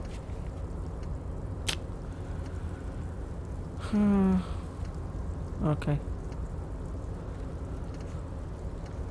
Right.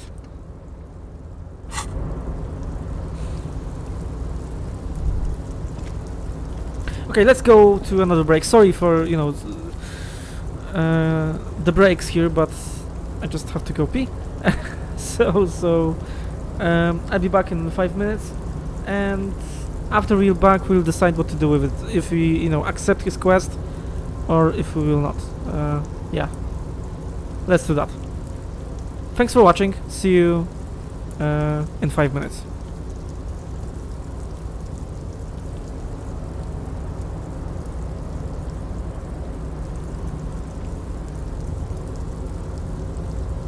Alright, I'm back. Thanks for waiting. Yeah, so I debated this problem in my head for a little bit, and I came to this conclusion. The game gives me an option to go back, I believe. Well, we'll see it. I think the game gives us an option to go back and accept the task regardless, even though I refused it initially. So, you know, that's a kind of a hint in terms of game mechanics, like, and also the rhetoric. I believe it was a rhetoric skill. Just, you know, told me in this dialogue box a couple of times, at least 2 times, that this may be the only way to get our gun back. So, well, shit, man,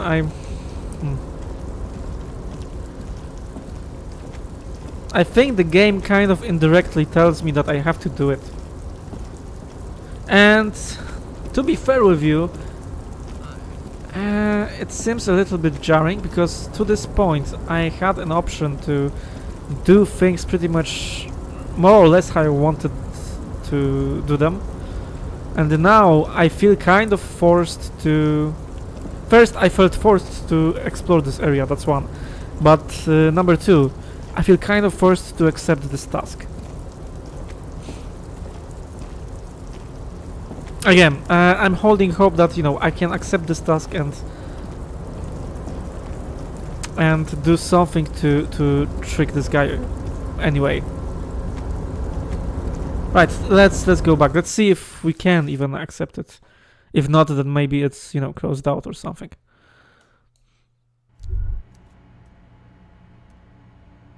Pick dialogue options a bit. Okay, I didn't read that in time. Yeah. Let's talk to this guy. Mr. Dubois, a pleasure as always. You don't have to sit down this time, since you've already sat on that chair. What the fucking prick.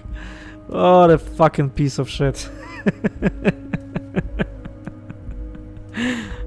So now you don't care that we don't speak at eye level. Alright, I'm reconsidering opening that door you asked me to open. Perhaps it will help me somehow, yeah. A fantastic change of heart, Harry. He rubs his Go nose. talk to Manana down by the gates. He'll Who? brief you and give you the key. Talk to who? And just like that, it's happening. The roller coaster is moving. Too late to take it back now. Okay. Just open one little door. You don't need to go in or anything. I just want that weasel to come home and see the unlocked door. That's it. Anything else we should discuss? Okay, you know what? He says to me that I don't need to go in or anything. I think I will go in then, because one, this is an RPG, at least it's not a standard RPG, it's a very original game, so maybe pigeonholing it is kind of doing it disservice, but yeah, it is a kind of game that, you know, you explore and get more and more information as you go, so I think that's, you know, one thing to consider, and that will be yeah, that doing so will be beneficial to us. And second thing, he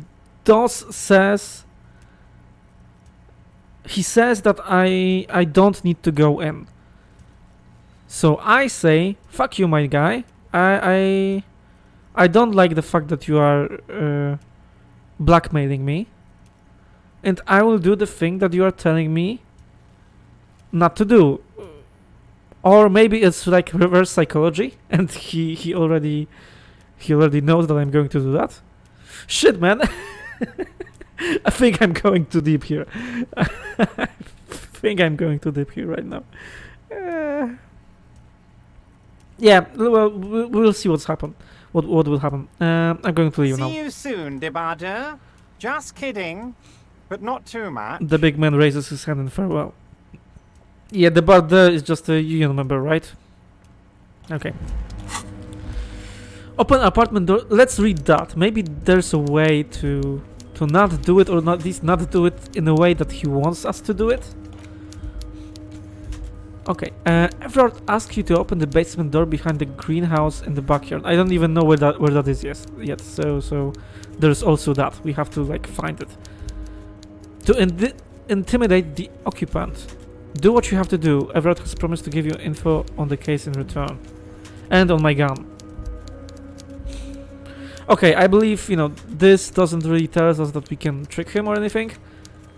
And he doesn't want us to go in. So once we find, and I believe the game will tell us that you know, we will find that place. Once we find it, then we will decide what to do. Yeah, I'm feeling kind of dirty right now. Oh, shit. Okay, let's go. Let's leave this place. Let's leave this place. Most checks have secret difficulty modifiers. Talking to the right person can reopen a closed white check. Yeah, I noticed that. And again, do you have anything to tell us? Oh, hey, mister. No trouble at Nope. all, mister. Right, let's go back then. Yeah, I believe, you know, this area looks intimidating, but you can't click on anything else, so there's like only one path in it. So that's not too bad. Where was it? Here? Okay. It looks complicated, but oh, and here's the container door. Right, we have to try this once again, I think. You're back before the cargo container. Oh, we can't. Its drawer has not lessened since you were last here. If anything, it seems to have grown slightly. We have to fucking open it. We don't have any skill points. I thought that it opened because there was some dialogue that suggested that it opened, that we had some modifier to it, but it doesn't seem like that's the case. Rhetoric, right? Yeah, rhetoric. Okay, if we can't do anything, then I guess that's that.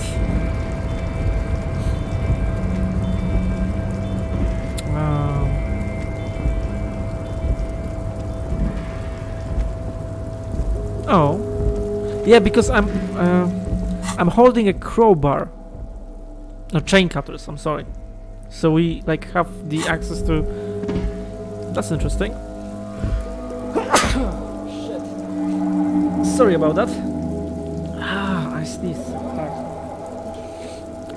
Right. No, we can't do anything here. We can't go there. We already went to this booth. This is the Yep. night watchman's. Right, so let's go back. It was this way, right? Yeah.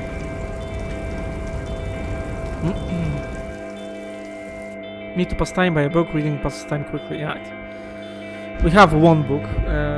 I don't need to pass time. I feel like the time is like passing too quickly, really. So yeah, it's already 8 p.m.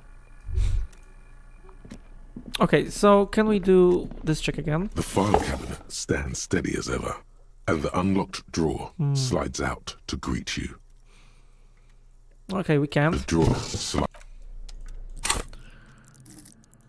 Again, we can't do anything here.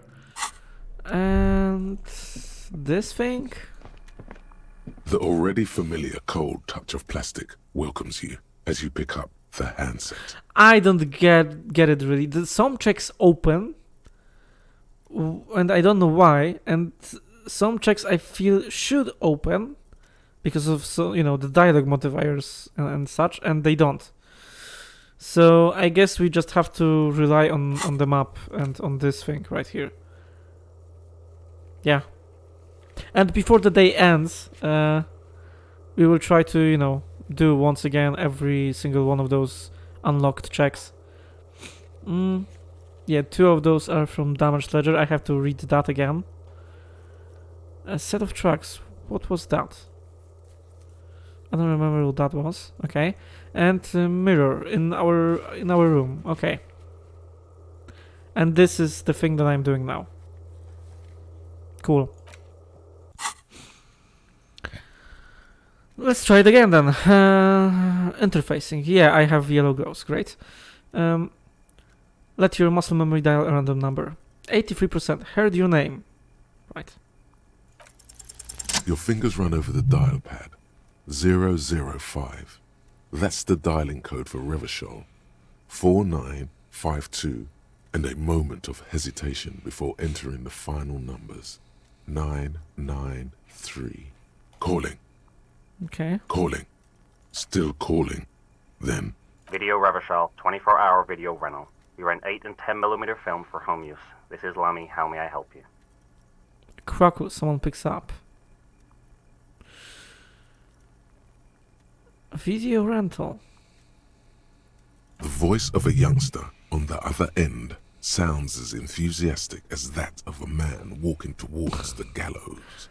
What is this place? Video Revachol is a 24-hour video rental. We rent 8 and 10mm film for home use. This is Lammy. No, I meant what is this place to me? Do you know me? Yeah. What is this place to me? No. Oh, I misclicked. Do you know me? No. Let's ask number 1. Sir, I don't know. It's a video rental. Maybe you rent videos here. Yeah, it's a little bit of a strange question. Okay, I can't do anything more. Why did I call you? Maybe you called to extend your rental period? Do you need to extend your rental period? My name is Raphael Ambrosius Cousteau. Do you have anything on my name? My name is Harry Dubois. Do you have anything on my name? Okay, usually I would go with the funny one. But the fact that we know our name, and I believe it is our name. No, it's still name unknown for some reason. But okay, yeah, let's be a little bit more serious. We for some reason we have this number in our memory, like muscle memory. So it may be important. Yeah, let's not fuck around. My name is Harry Dubois. Do you have anything on my name? Let me fire up the machine. Dubois. Dubois. Keys are being pressed in the background. Here we are. You haven't read anything in 5 years, but you still have a copy of Blue Ocean Hell from November '46. Whoa, not a fun film, that one. Blue Ocean Hell. What kind of film is that? It's not an easy watch. Okay. After the death of his daughter and subsequent divorce, Ziemsk immigrant Egidius Wojcik tries to come to terms with the onset of dementia. So that's interesting. Yeah, no, I'm Polish, so I can pronounce it. The first name is not Polish. I don't know what exactly is that. Egidius? Egidius, maybe, yeah. But this is a Polish surname. This is a Polish last name. It's pronounced Wojcik.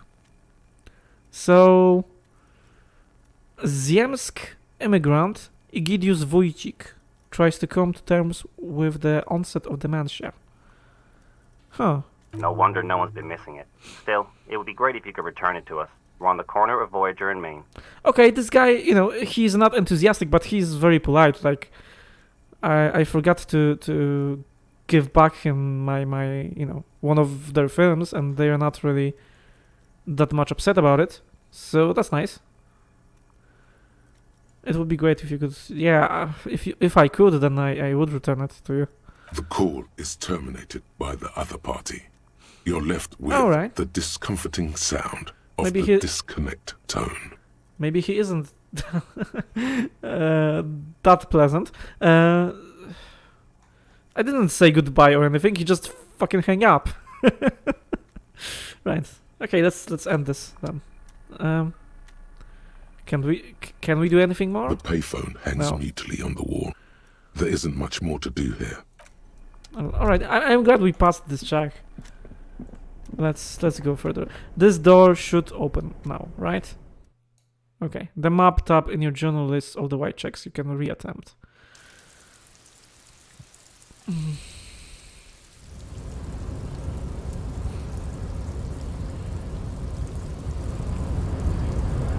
Okay, so we are on the other side of this building.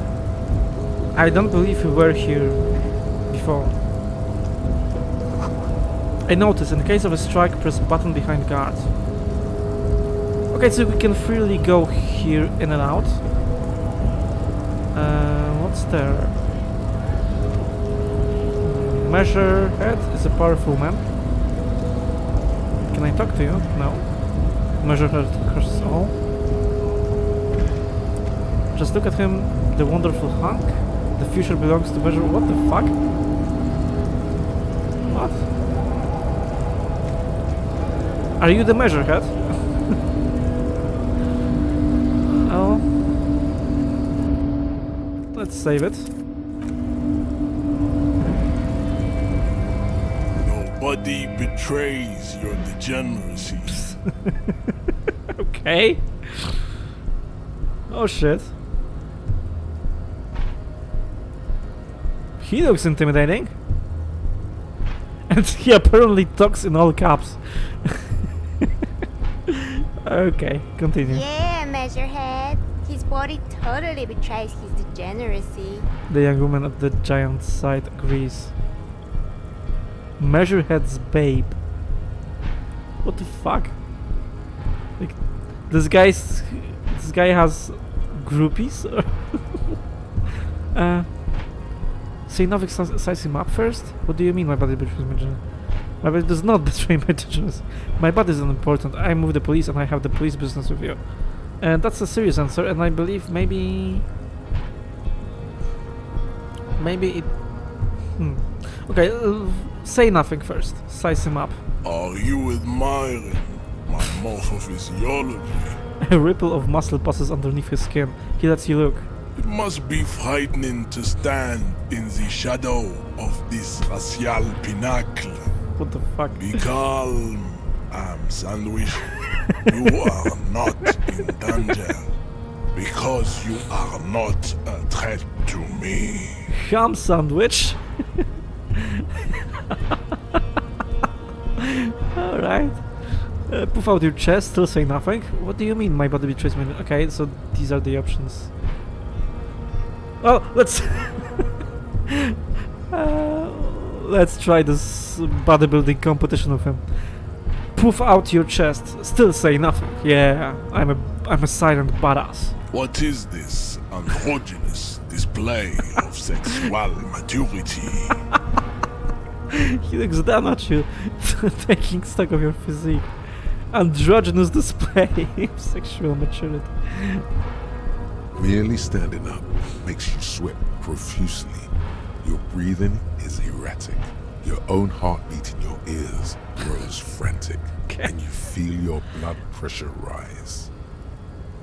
Stop it! You are embarrassing yourself in front of this woman and your pedomorphic friend. Pedomorphic? What the fuck does that mean? Okay, I have to Google that. Google Translate that. Pedo? Because, yeah, it's not pedo. Morphic? Okay, I don't even know what it means in fucking Polish. Pedomorficzne.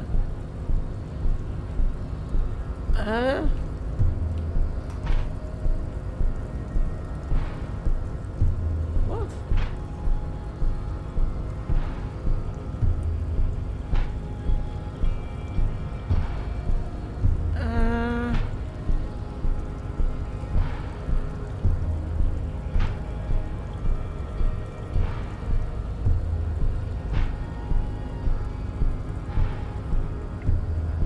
Okay, it's kind of some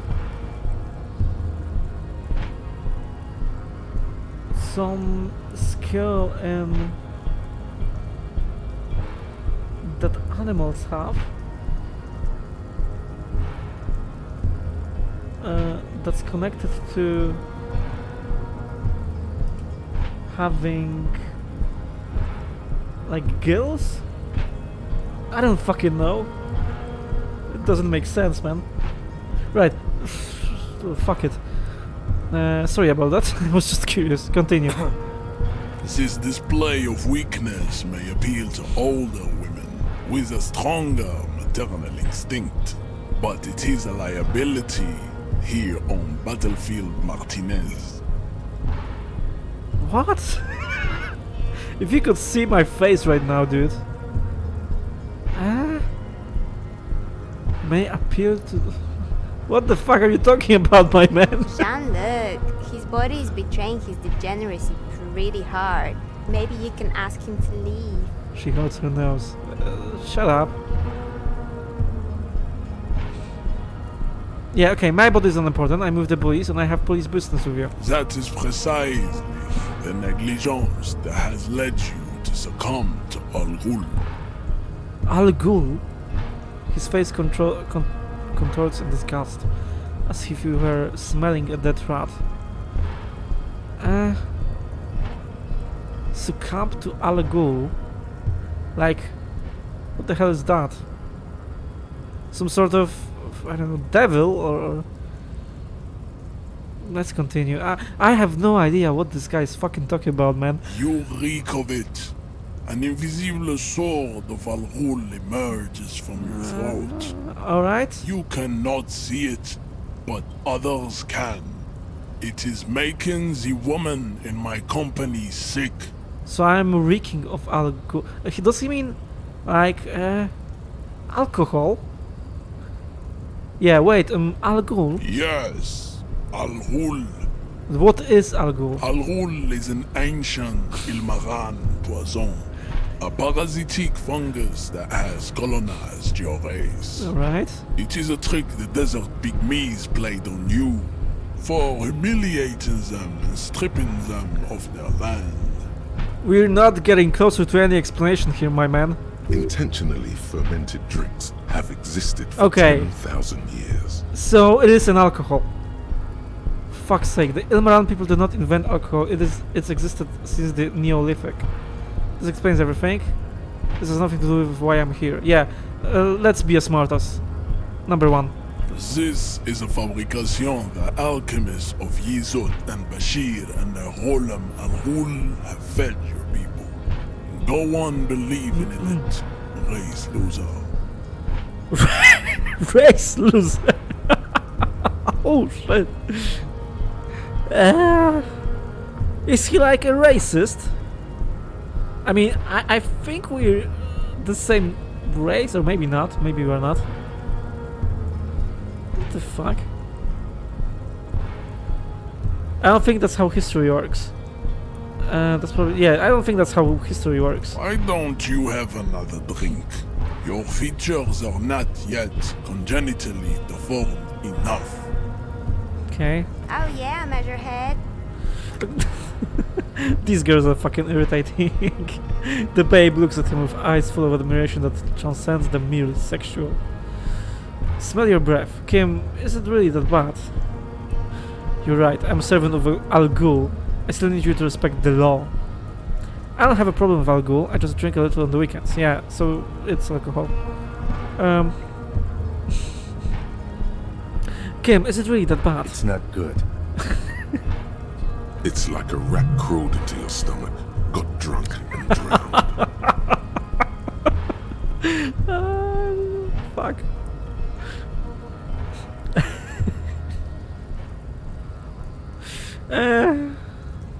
I'm a servant of Ghul.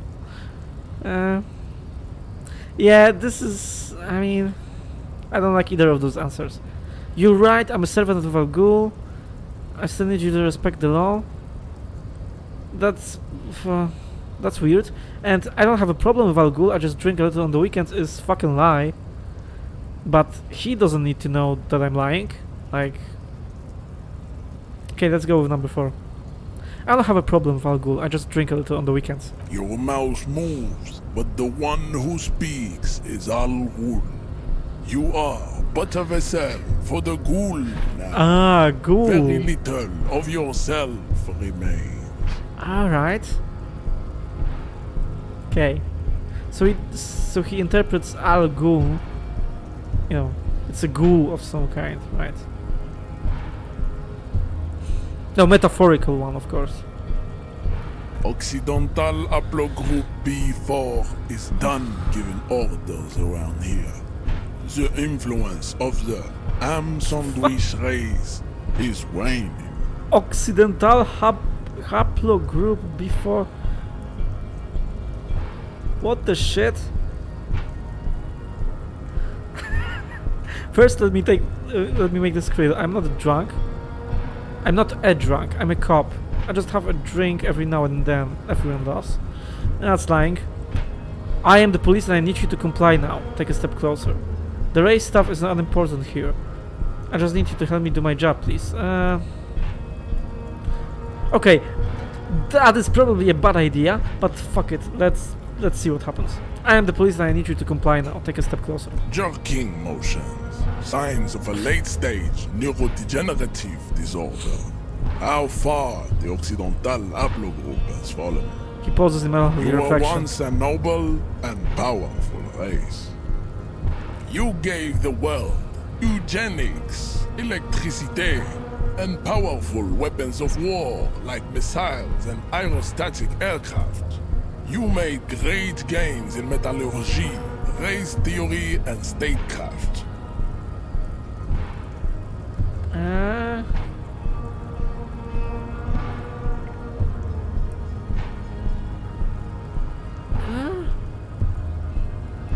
Dude, I'm so confused right now.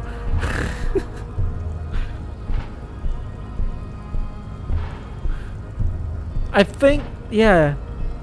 You gave the word eugenics. He talks about it like it's a nice thing. I mean, it has like two meanings, right? One is scientific.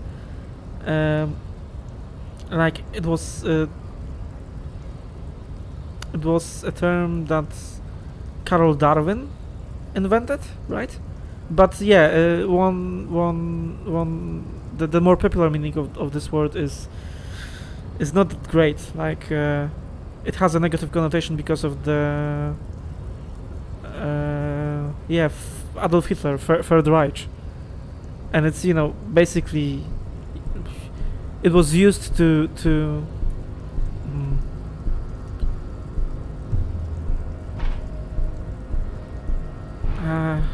how do I say it?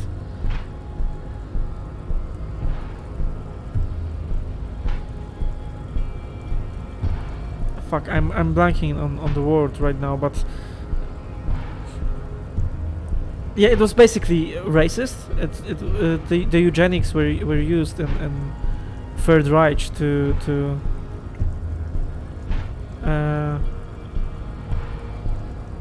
explain why they were racist, basically. Right, electricity, okay, and powerful weapons of war like missiles and aerostatic aircraft. You made great gains in metallurgy, race theory again. He talks about race theory like it's a good thing, and statecraft. You dominated lesser cultures, like the deformed Hemians and the inexplicably potato-obsessed Khoikos. But now your ascent to the genetic summit has halted. You are obsessed with sadness and with frivolous pop culture. You will be superseded. Isn't that right, babe? Isn't that right, babe? It is, baby, yeah. You know it. You know it. You're right about all of this. Now I just want you to cooperate with me. He isn't fucking right. I think he's racist, man. The situation is serious. Your people have probably killed a man. Yeah, okay, this is going nowhere. Yeah, the situation is serious. Your people have probably killed a man. Enough with this begging. What you begging? should leave the stage of history with dignity by inviting the other races What to the a fuck? great world war. What the shit, man? Bring your troops to the Seminine Islands and to Boogie Street, and we will pulverize you. When you are gone, we will build a museum for you. You're insane, dude. The walls will be lined with bottles of Al Ghul, your beloved beverage. Inside, we will store the odes to homosexuality you call art, and your microcephalic skulls. You could internalize Measurehead's race theory. What? It would enrich you rhetorically. No, it's not a fucking good idea. I don't want to be a racist. Wouldn't that mean I have to become a Seminist supremacist myself? Yeah. Well, not as such. What you do with a mastery of advanced race theory is up to you. You could reject the findings, sure, or accept them and become an advanced racist. The game gives me an option to become a racist, an advanced racist at that. What the shit? Conceptualization medium. Subscribe to his. No! I won't fucking do that. Yeah, fuck this check. I mean, it will annoy me perhaps because it will now be here at all times because I won't ever do it. But, well, fuck it then. I won't be a racist. Don't be such an asshole to your fellow dock worker. Show him the stolen ID card. Isn't okay? That probably won't work. Isn't Everard the union boss white? Yeah, that's a good point. Know anything about this mark? Show him the mark. What are those tattoos of yours supposed to mean? Yeah, I won't do number 5. And I have a kind of a big chance to pass this check, but come on, man. Subscribe to his advanced race? Nope. Definitely not. Okay, let's go with number 2. Isn't Evra, the union boss, white? Don't be vulgar. White or not has got little to do with this. The race enigma runs much deeper than that. He turns his eyes towards the harbor, seemingly bored with you. So he's not white. Yeah, it kind of shows here. Like, he's not... I don't think he's black, per se, also. But he says it doesn't matter. The color of the skin doesn't matter. Like, he cares about other racial features. Okay, this guy is insane, my man. Yeah, but you still serve him. How does that factor into your life? Okay, that's a nice answer to rile him up. Maybe you keep telling yourself that. Okay, that's kind of the same thing. I'm sorry, of course. Understand now deeper. No, I don't. Yeah, you still serve him. Mr. Claire is a man of vision and means. He has the will to confront International Capital, which is something your race naivistic communists never did. Okay. Also, to serve is noble. It takes discipline. Your petulant individualism has only contributed to your race failure. It is lax and moronic. I am not communist. Communism is critical. No, it's not. Individualism is my jam. It's better than communist, but not, it's not so great. My jam is a mysterious fourth thing. Okay, so that's being perhaps maybe an apocalyptic cop or insane cop. Enough of this. Yeah, I'm no communist. Of course you are, Revacholian man. The failure of communism to challenge the world order is the core of your race fate. All around you, the fruits of its defeat. Individualism, rock and roll music, sexually transmitted disease. Alright. Above all, rampant multinational finance still reigning large. Tell me, where have you gotten your love of pathetic communism from? He leans closer. Degenerate youth culture? Rock and roll music? I said I'm not a communist. I don't know who I am, but that's one thing I know, yeah. I have gotten it from Disco, actually. It's true, I'm a rock and roll star and rebel. Youth culture does not affect my thing. Okay, I'm not a communist. Stop explaining yourself. No one cares about your beliefs. The conversation has moved on. What? Tell me, what degenerate subculture has made you dress in this shameful way? Okay, I am a rock and roll star, man, and a rebel. I mean, we kind of are role-playing as a Johnny Silverhand type of character. We are a superstar. Okay, let's go with number 2. I am a rock and roll star and a rebel. Rock and roll is moribund. Only Koikos listen to it anymore. Oh, come on. There is no life left in it. My people abandoned it long ago. Oh, come on. It leads only to neurodegenerative herpes and heroin overdoses.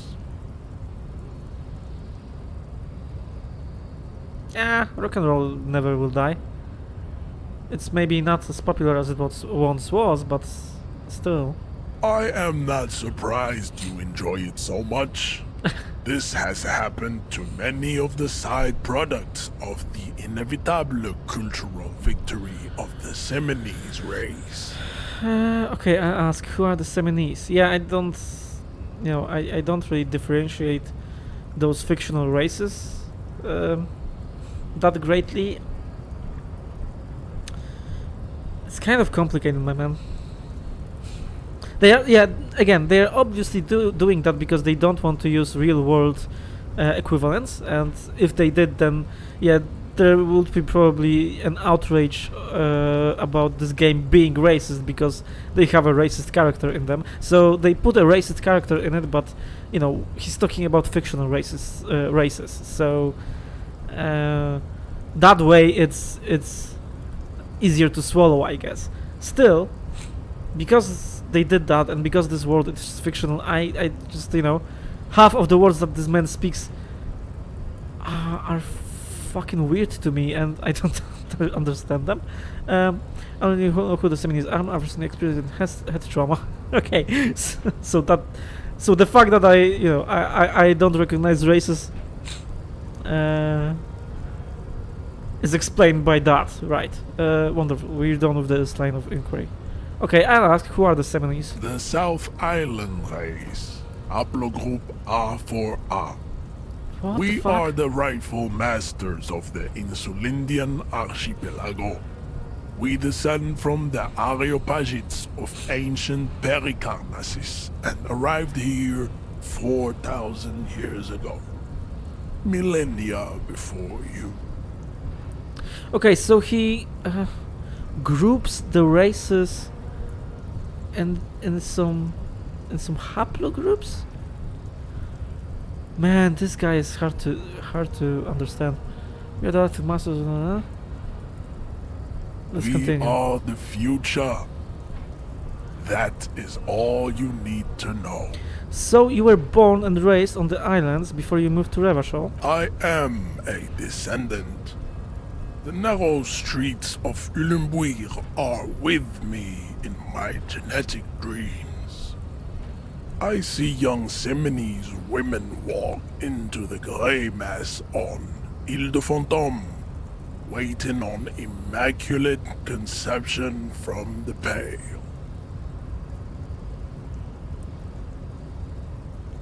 Again, what?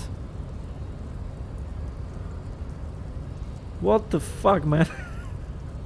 So you did come from the islands. So you did not come from the islands. Understood. So you did come from the islands? No, he didn't. He's a descendant. Okay, so you did not come from the islands? No. Okay. I have heard about it on the radio. He cranes his head. So you're not really Seminoles, you're just from Revachol. I'm from Couronne. He changes tactics. And no, it is not just in Revachol.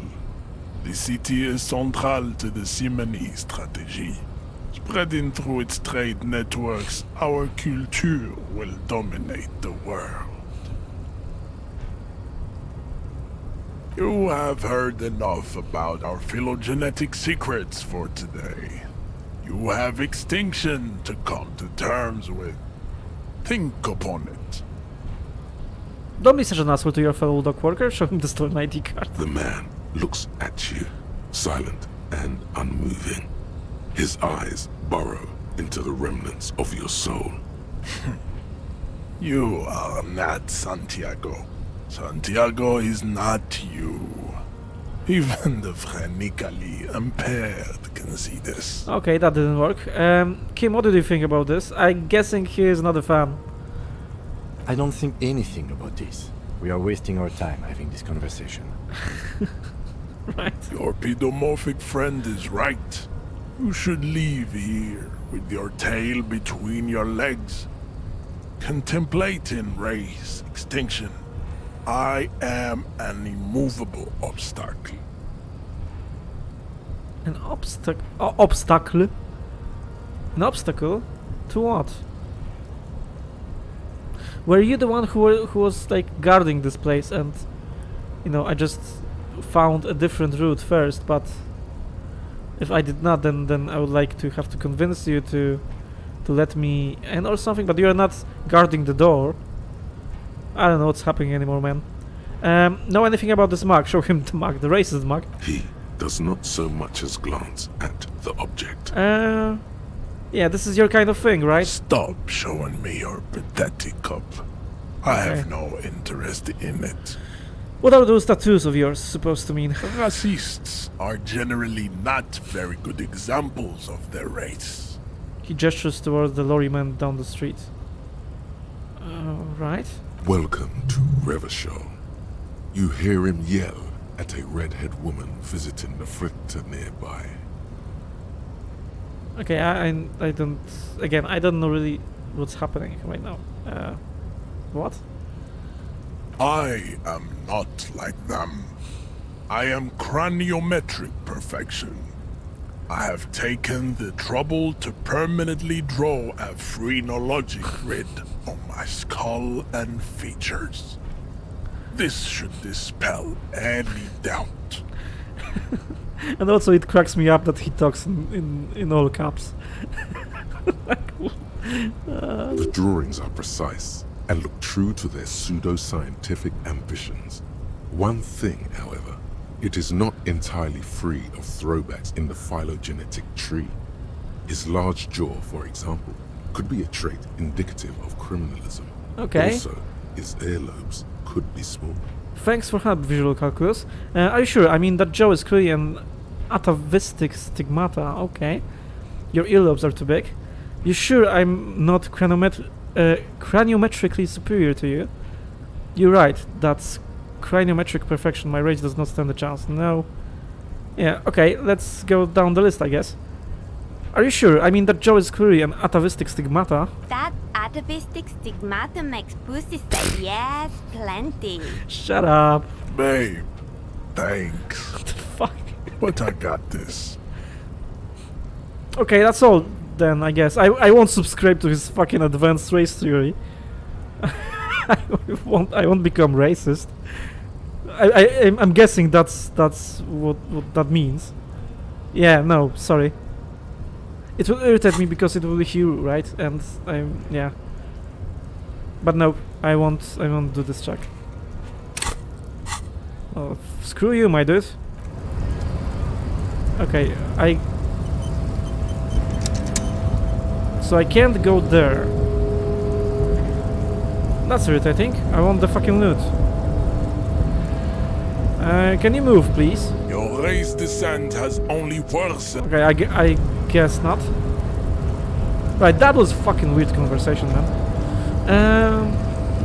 So yeah, we can't go here, so... And we came from there. So let's explore this area, I guess. I think we've done it in the wrong order or something. Okay, let's talk to you. Scab? Asks a man with jolly eyes, tilting his head. Yeah, this was also the question of this other guy. The scab means the strike breaker or something? No, I am not a scab. You're hazy on the notion of a scab. Smells like politics. Yeah. Maybe it's got something to do with the flask he reaches for from time to time. What exactly is scab? Yeah, I'm a scab. Poor and downtrodden. Wave your fist. Right to work. What? I'm not a scab, I'm a cop. What exactly is scab? That will clear it up, I think. A kind of a worm, content with mere survival.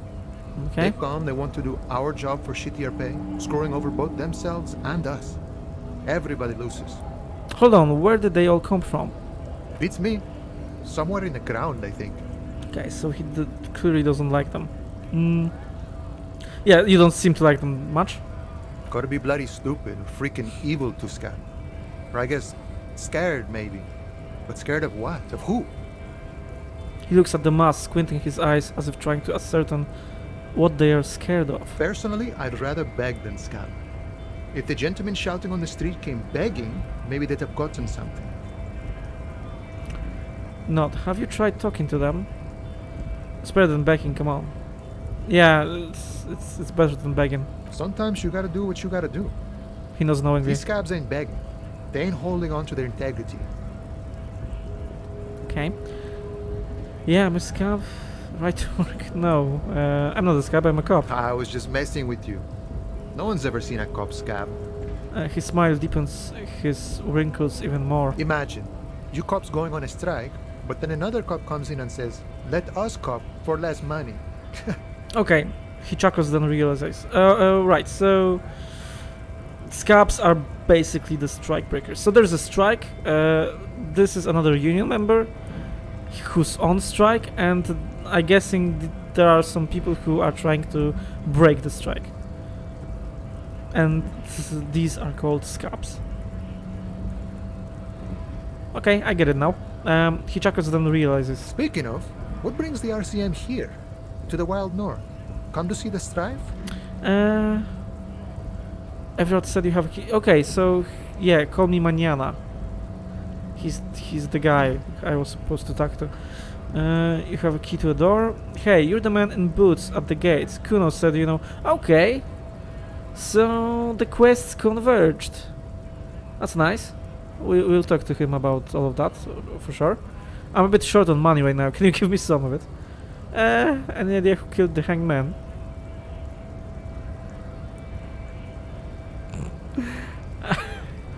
We're going around begging for money, but sure, why the fuck not? I mean, we are low on money. Yeah. Can you give some of... it's a weird question to ask, but sure. Can you give me some of your money? Sure thing, my friend. I can help you out. He flips a coin towards you. Hand eye coordination medium. Try to catch it. Let it fall to the ground. Yeah, let's be cool. Try to catch it. We are a superstar. 83%, not bad. The coin lands into your hand as if it has always belonged there. The swallow returns. Let's be cool. Say nothing, pocket the coin. No, let's be cool. Appreciate it. Always glad to help out the RCM. Oh, one. Shame I can't do more. Things are meager at the moment due to... He nods towards the protesters. You know, the winter's fat is slowly running out and all. Still better than scabbing though. The union has problems getting by. Every little bit helps, you know. Gotta spend money to take money. Okay, let's ask about the union. The union has problems getting by. Nothing to worry about, really. The jam's a bit of a mess. Cargo can't get in or out. The rationing is a bit stricter is all. Supply should last the strike, though. Gotta spend money to make money. Okay, let's say it. Aye, you lost me there, Honcho. Yeah, you lost me there it's too. It's okay as long as you're not a sorry-ass scab. He looks at them in disbelief. Okay, so this is kind of a liberal answer, I think. You know, you gotta... This is the philosophy of, like, you know, liberals. You have to keep economy flowing and stuff. Okay. Everett said you had a key. Let's ask about the hangman first. Any idea who killed him? The mercenary, eh? Who could have killed him? That's indeed the question. Why even do such a thing? He shakes his head solemnly. The merc was hanged with a very specific type of cargo belt, one often used in heavy transport areas, for example, harbors. Okay. The harbor is a prime area of suspicion. In your opinion, are the dockworkers involved in the killing? Okay, let's not go to number 2 yet. I'm hoping that we can do 1 and then 2. Let's go with number 1. He was hanged with a specific type of cargo belt. What a thought! Why would noble workers resort to such a thing? Unless they were pushed, of course. Pushed how? Your dead guy was an enemy combatant. Okay. Yeah, he was a guard to the people that you are not so fond of, right? Hold up, what does that mean? He was an agent of the opposition, attempting to undermine our honorable efforts. Okay. So he was not just a guard, he was like attempting to undermine them. So... Did you kill him? So he was actively going against them, I'm guessing. So they have a motive. We don't know who exactly, but they have a motive. Let's ask him, did you kill him? I ain't the murdering type. Okay. But that's just me. Large organizations like our union have all sorts of men, with all sorts of skills. Alright. Understood. This has been of limited use. Still, thank you. The lieutenant takes a note. No problem. I wish the best to you in your search. Sure, I'm glad it's not my search. He takes a sip from his flask. Everett said you have a key to a door. Yeah, let's leave that for last. Hey, you're the man in boots at the gates. Kuno said you know about the armor. The little boy had the good on his promise. He smiles. His promise? To get me into trouble. Okay. To sick the pigs on me. Pardon the choice of words. Not mine. What happened? I was asked to look into that armor situation. Official union probe, you know. Track it down, see who took it. Okay. Did you? At first I thought, why not? Maybe the pieces can feed the strike. Buy us a few more days under the sun, you know? So I went to this boy. He said he'll make me his prison bitch. He's got eyes everywhere and the cups in his pocket and he's the king of Jamrock. Serves me right for doing menial footwork. I dropped that probe right then and there, and it still got me into trouble. One bad move is all it takes. He smiles. So Kuno used us to what? Scare you? It's a minor nuisance. It's all good. He contemplates taking a swig from his flask. The probe into the armor, what did you learn? I learned that people don't want to talk to a drunk union man about some armor. Okay. What else? Not much. Technical stuff mostly. That was the interesting part. What sort of technical stuff? I did some research into this armadura. Let's say I have friends at the library. I didn't get into the material science, just how it comes off. He explains with a wry smile. How does it come off? In parts. 4 in total. The helmet was the first to go. The kid says he tore it off and kicked it into the sea. I believe him. The boots were still on the guy last I saw. Too hard to remove. Right. So, as I count, there are 2 parts missing. The gauntlets and the cuirass. This is where I left off. Too much hassle. More like a job for some militia. Like, you know, Revashor citizen militia. Okay, let's deep jot again. 4 in total. The helmet was the first to go. The kid says he tore it off and kicked it into the sea. I believe him. The boots were still on the guy last I saw. And okay, the gauntlets and the cuirass. Cuirass? I'm sorry that I'm, you know, Google translate everything, but this game is really hard for no native speakers, you know. Although it was made by Estonian studios, so that's funny. But yeah, it has really difficult fucking language. Cuirass. Yeah, panzers, okay. A piece of armor consisting of breastplate and backplate fastened together, right. Okay, I get what it means. Right. 4 pieces of armor up for grabs then, but I already sent the boots away. I guess you won't be collecting them all then. That's less work for you at least. Right. I didn't want to collect the boots out of a fucking dead man. Hold up, 4 pieces, helmets, cuirass, gauntlets, boots. What about the leggings? Oh, they're just gone. They don't Okay. exist anymore, if they ever did at all. Forget about them. I did. He gives you a jolly shrug. What? Okay, I'm going to find 1 piece of it. 1 is enough. Actually, I might have better. Yeah, let's find it. Why not? Nice and balanced. Some junior officers can take care of the rest. Delton nods. Okay. Smart choice. It's only that one spot you need armored too. The one the bullet hits. Yeah. Yeah, okay, that's right. Good luck if you go for those boots though. You'll have an easier time wresting the spurs off a boyadero than getting them off him. New task, getting the hangman boots. Get boots of victim's feet. I think we already, like, you know, that ship has already sailed, my man. Like, the body is already bagged. Open, find 1 more armor. You really just want 1 more piece of the armor. It's enough. Find and locate 1 piece and this one's done. Okay, right. Thank you for the cooperation, sir. No problem. If you see that kid, thank him from Call Me Mañana. Thank him for showing me the way. He finally takes a swig from the flask. Okay, the last one. Everett said you have a key to the door. A key, huh? What door is this key supposed to open? He runs his fingers through his mustache. He said it belonged to a weasel. I was hoping you could tell me. I don't know, some whistleblowers, I think. Okay, I was hoping you could tell me. Of course. I got you. You don't know anything. He taps the side of his nose with a little wink. I got that key right here. And let me tell you, it's mighty good of you to help us out during the strike. Working class solidarity, as they say. Yeah, I'm still hoping that we can kind of turn it around. Like, we can somehow pretend that we did the job, but we really didn't or something. I saw an opportunity and I took it. I'm a hustle grinder. I heard something about a weasel and it didn't sound like a local polar weasel, if you know what I mean. Wink, nope. It's too much familiarity with those people. And also, they are still fucking prime suspects, you know. Maybe not this guy specifically, but... And not Leo. I don't think Leo did it. He's too nice of a person. But yeah, the you know, this community. Right, I'm not opening this door for myself. I'm opening it for all working. Oh, come on, this is a communist answer. I'm not really doing this for political reasons, right? Yeah, I'm not doing this for political reasons. This is a fucking weird dialogue choice. Oh, so the none of the above type, are you? I get it. I like to keep my distance too. He nods. But it doesn't matter. It's a good thing you're doing. Thanks.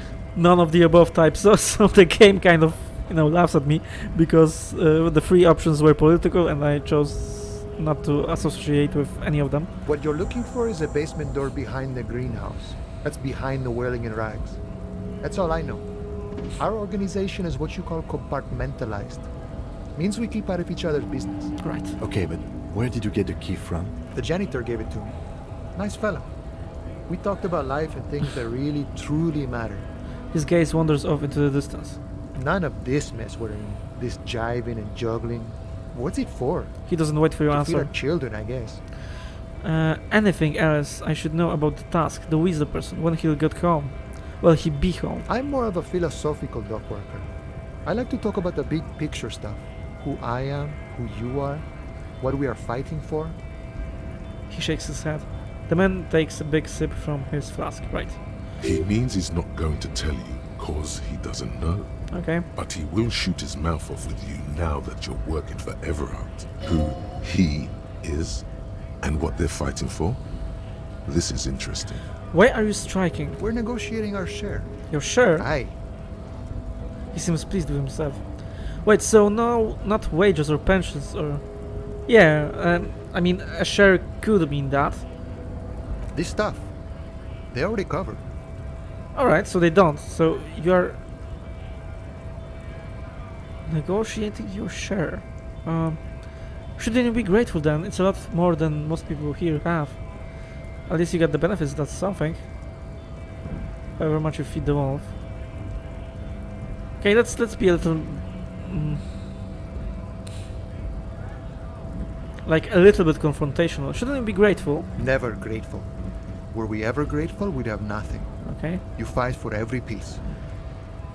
How large a share would you like? Okay, economic stuff, I get it. I want to know. How large a share would you like? All of it. However, right now we want all the harbor workers to be on the company's board, so they could take part in the decision-making process. Right now we want all the harbor workers to be on the company's board. What?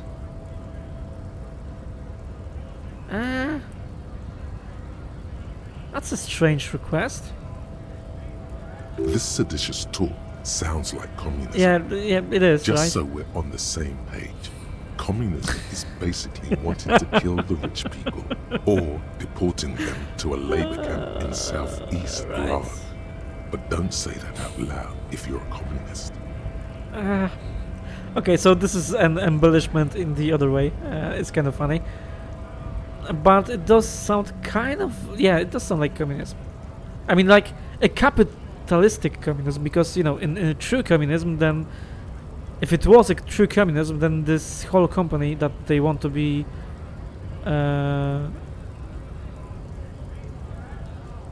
yeah, that they want to have a share of and be... and want to have to make decisions while being on board, and such a strange request. Yeah, in true communism, it wouldn't even be a company that you could, when you can ask about that. Like, in true communism, this company would just be nationalized, and that's that. And yeah, workers would be just workers, and the decisions would be made by, theoretically, by people who are somehow connected with the government, and that's it.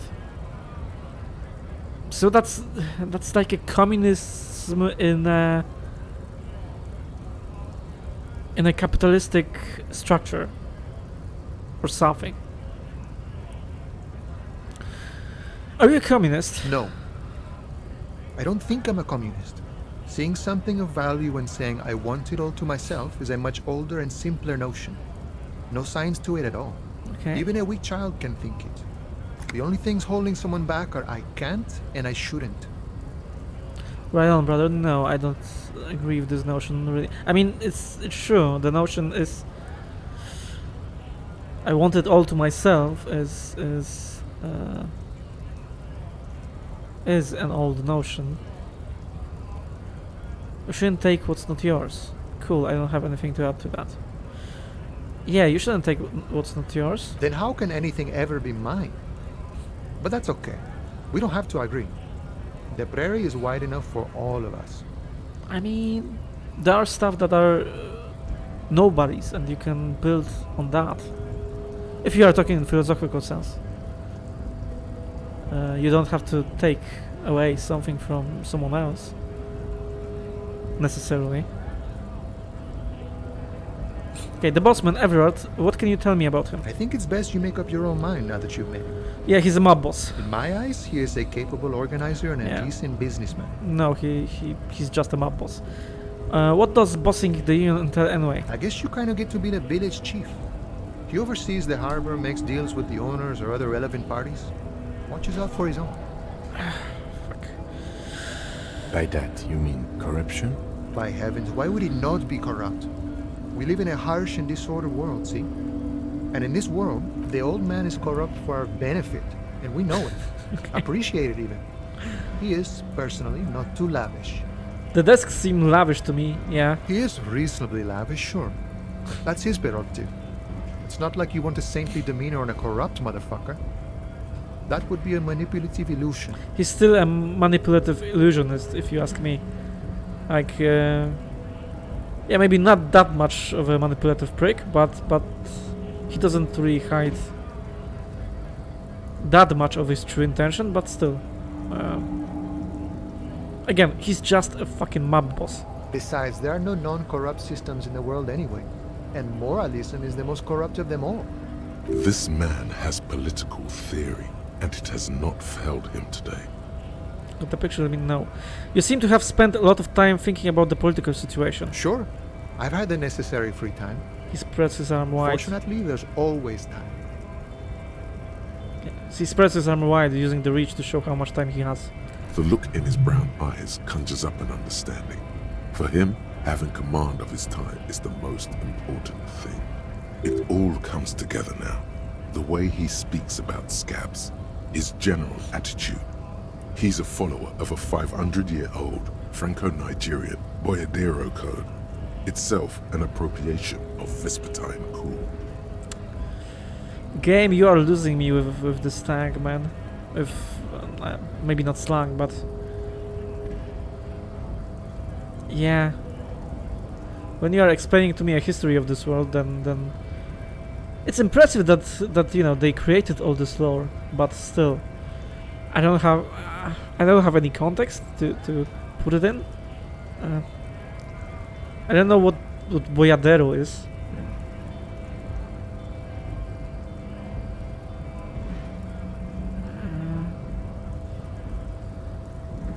Okay, Boyadero code.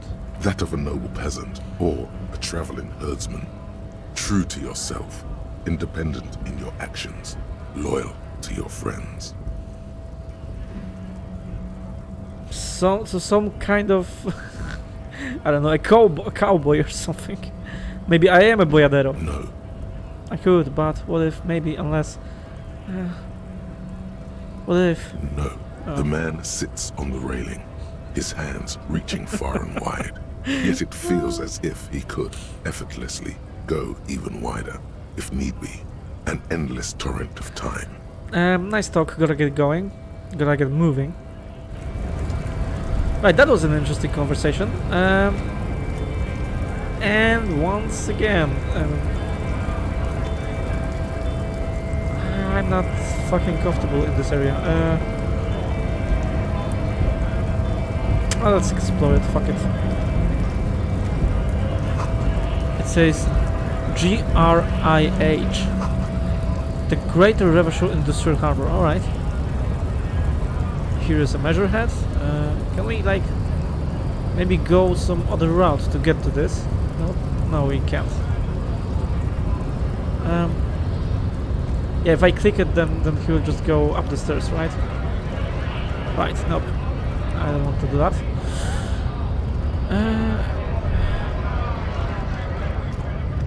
Stop fucking ruining it for everybody. I have a family. Yeah, so these are the strike breakers, the scabs. You're not debtors, you're criminals. I thought it'd be over by now. Unions are scam. I haven't had a job for years. Let's talk to this guy then. Bastards! We have a right to work! The man yells towards the harbor gate. His voice is the loudest of the lot, and oddly screechy for a man his size. What's going on here? Hold up and stay frosty, everyone. Cops are here. The broad-shouldered alpha male turns to you. He's a full head taller than everybody else here. You here to fuck with us? Beat the honest worker down. Why should I? We're here to fight for a cause. Stripes usually have problems with people who have causes. I mean, if you're not doing like harm to anyone, then I'm thinking no. Good. We're fighting for a cause here. He shouts at the gates. To work! Right to work! Besides, we're not that different. He leans closer. It helps if people see us talking, cops and strikebreakers together. Shows authorities are on our side. Builds confidence. Okay, strikebreakers, great. What kind of a cause are we talking about? I don't think I've chosen a size yet. We got some questions. Right, what kind of cause are we talking about? Rights of people. Rights of workers. To have gainful employment. To make a salary. And feed their families. So that's interesting because, yeah, the union are on strike. So they stopped working. But somehow they have money to, keep striking. I guess Everard got some, financial security from somewhere. Because I believe Wild Pines don't, the company Wild Pines don't pay them. But... yeah, that's what it was called. White Pines. Where was it? Yeah, interview the Wild Pines rep. Great. So they want to break the strike because they want to, work and get paid. But for some reason, the other guys are not in a bad financial situation, it seems. So I think I'm missing some piece of the puzzle here. His manner of speaking is wooden, the tone of voice bland and uninspired, almost as if compiling replies from a set of learned phrases. I don't think I've chosen any size yet. Might be time. Don't let the fat bastards tread on you. Cops tend to side with the higher-ups, but you're essentially still workers. I don't trust cops, but I can see you understand the right to work! Right to work! He raises his voice and chants. Regardless, I have some questions for you. Maybe you should ask them the questions. Like, why we're not allowed to make a living here. Shame on you! He bellows to the gates. We have families to feed, you piece of shit. He points his finger at the man sitting at the railing. Yeah, I guess they also have families to feed. I mean, Leo does. So what happened there? Why the union people have money but they don't?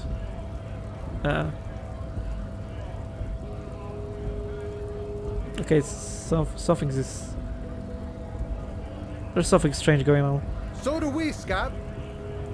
The loitering man holds her in tone. What is a strike? I mean, who are all these strike breakers? What exactly is your goal here? Yeah, what exactly is your goal here? We were promised work. He points to the gates. In there, working, if the bastards hadn't shut the gates. Nope.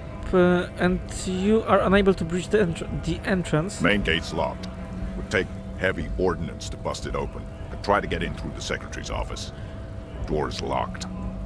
The guards blocking the way to the access panel. So I believe I did that in the wrong order. Like I'm yeah, I did that in the wrong order, and it still makes sense, but the doors are open now, or maybe only I can open them. Yeah, I think I can only open them because I have the card from Everard. Okay. And I don't mean the scrawny mesk punk either. I mean head measurer. or Yeah. whatever he is. The racist. Scrawny mask punk either. You mean Mañana? Okay. Wait, head measure. Yeah? Yeah. That giant up there on the Yep. bridge you talked to. Head measurer. Won't let the workers by. The access panel is right behind him. How bad could one guy be? You seem capable. Bad. Standing on a narrow bridge, he's got a strategically advantageous position. And he's trained. The man glares at you. I don't know how the Union has a trained killer up there. But that one's no joke. And my men are tired and hungry. They're workers, not fighters. Okay. Have you considered storming in, like all of you? Yeah. Why don't you go arrest them instead? I'm sure they've done plenty of criminal shit. They have that look.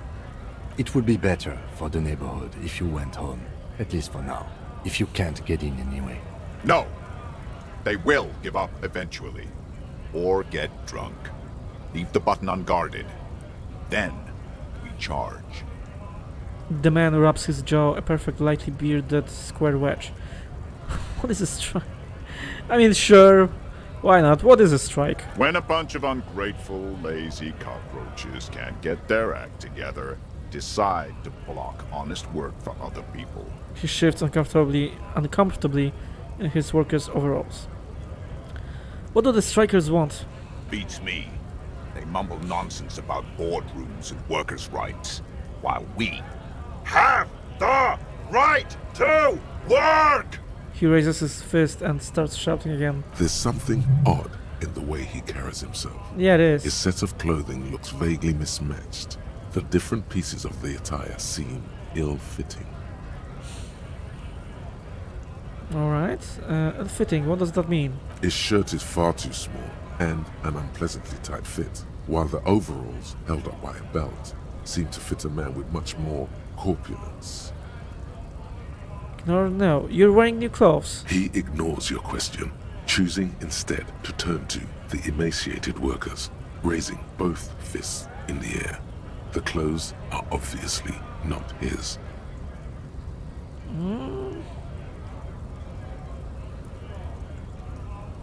Okay. Silence is the answer. There's something off here, but he won't say what. Right.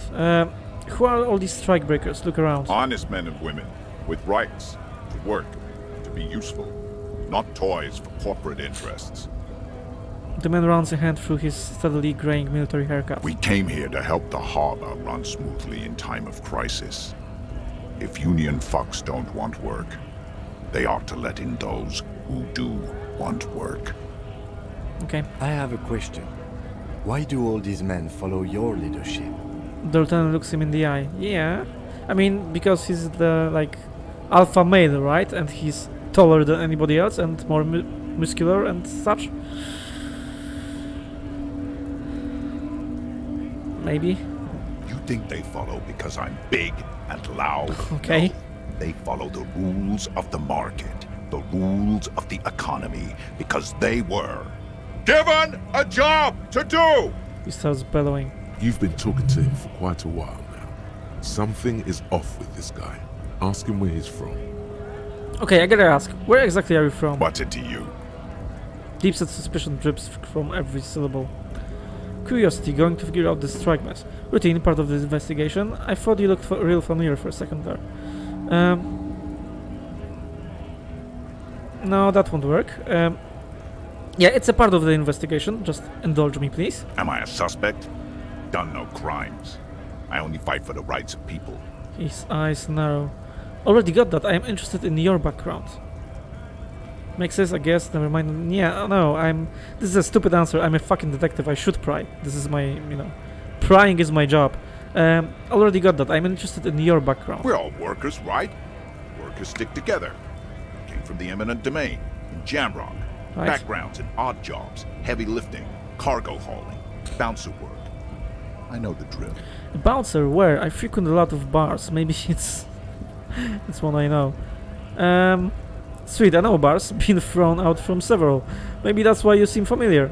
I don't really drink, but work has taken me to some. Which one was it? Yeah, that's a lie.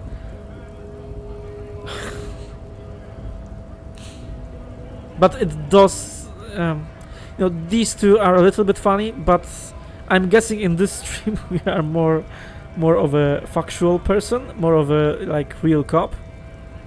And I don't want to fuck anything up by mistake by trying to be funny. So yeah, this is a lie, and he will probably see through that, just looking at me. But still, let's try to be professional, maybe? I don't really drink, but work has taken me to some bars. Which one was it? Worked at Territorial. Ring a bell? Yeah, I think I've been there. Not right now, but I might have been there. I don't really remember things well. I mean, let's not, say to everyone that we have amnesia. Never heard of it. Are you lying? We're done here. I have a strike to break. He squints at you, and a little spark of violence gathers in his eyes.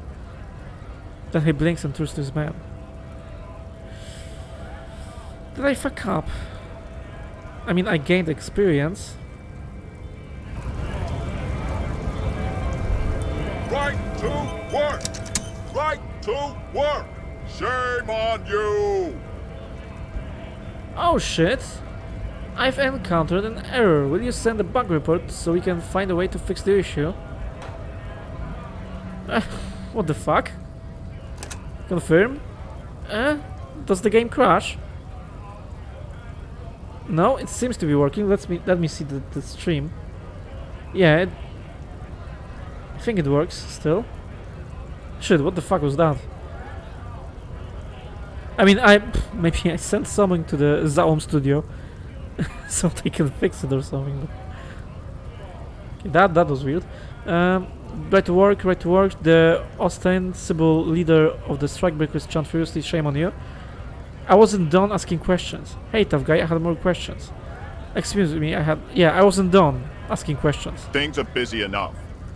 You're going to waste less of my time? He looks annoyed. Maybe. The hulking man oozes stark skepticism. Okay. So I can't ask him anything else. I'm just going to leave now. Right. Okay, let's save our game because fuck's sake. I'm worried now that something will crash. Right. The lorries probably stored fuel here. Now they store booze. We can't talk to anyone there. Right, let's get that because I see it. It's a change, right? Great. And before we go further down that route, let's get that because I also see here this. Right.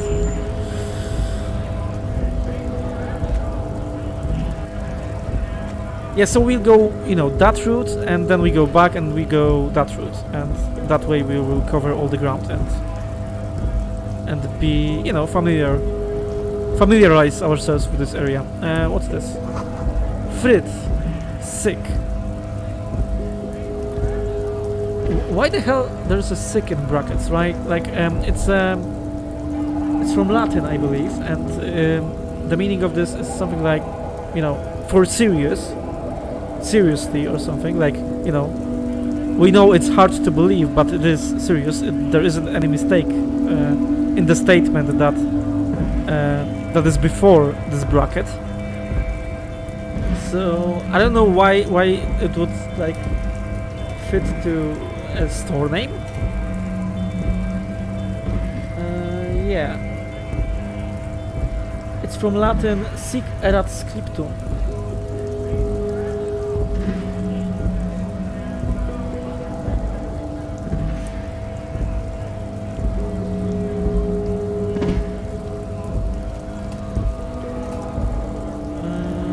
But the Latin adverb. Thus was it written. Yeah, so like just a confirmation of what was written before. So I don't know why it would be on the fucking store shield. Yeah, let's dig through the trash. We are, you know, we have experience in that. We are a hobo cap. Right. Yeah, let's do it. You know, meter by meter. So we go into the store, do everything that is to do in the store, and we will go to talk to this guy. The map tab in your journal lists all the white checks. Yeah, we can already do that. Yeah, I understand the concept.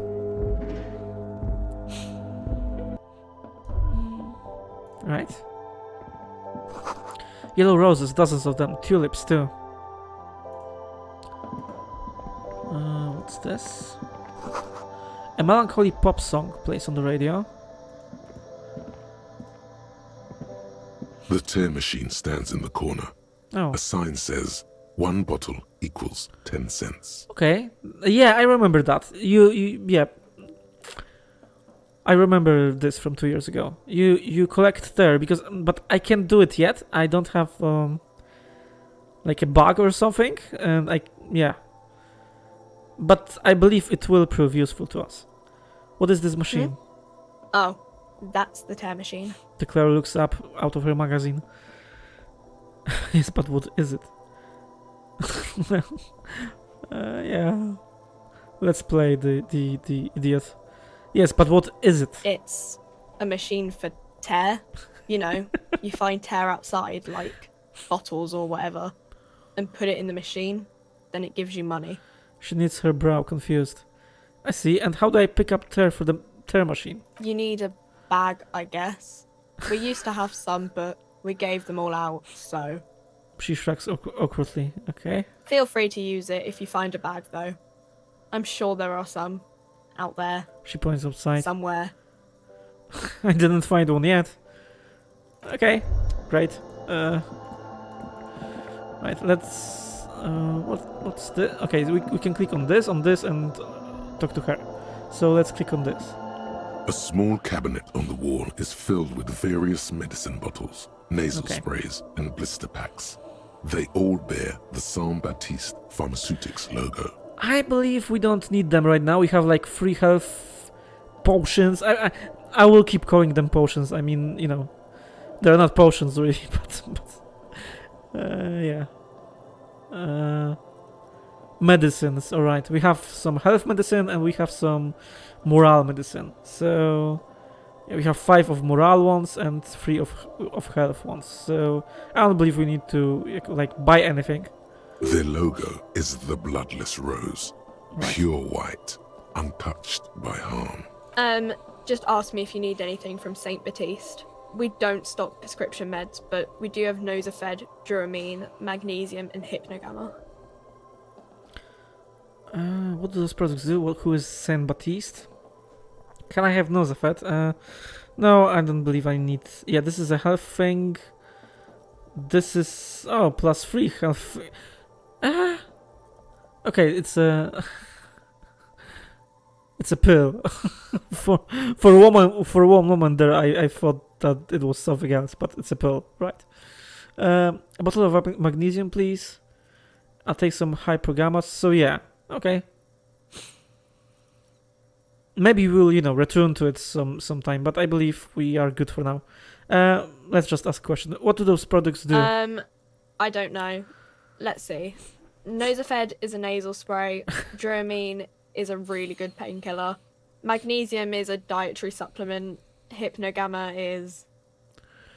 So, Nosafed, so like... I heal myself with a nasal spray. That's an interesting concept. And I heal my morale with magnesium.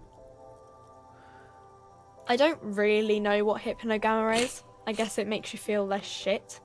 It's recommended to use after lots of partying, studying, or exercising.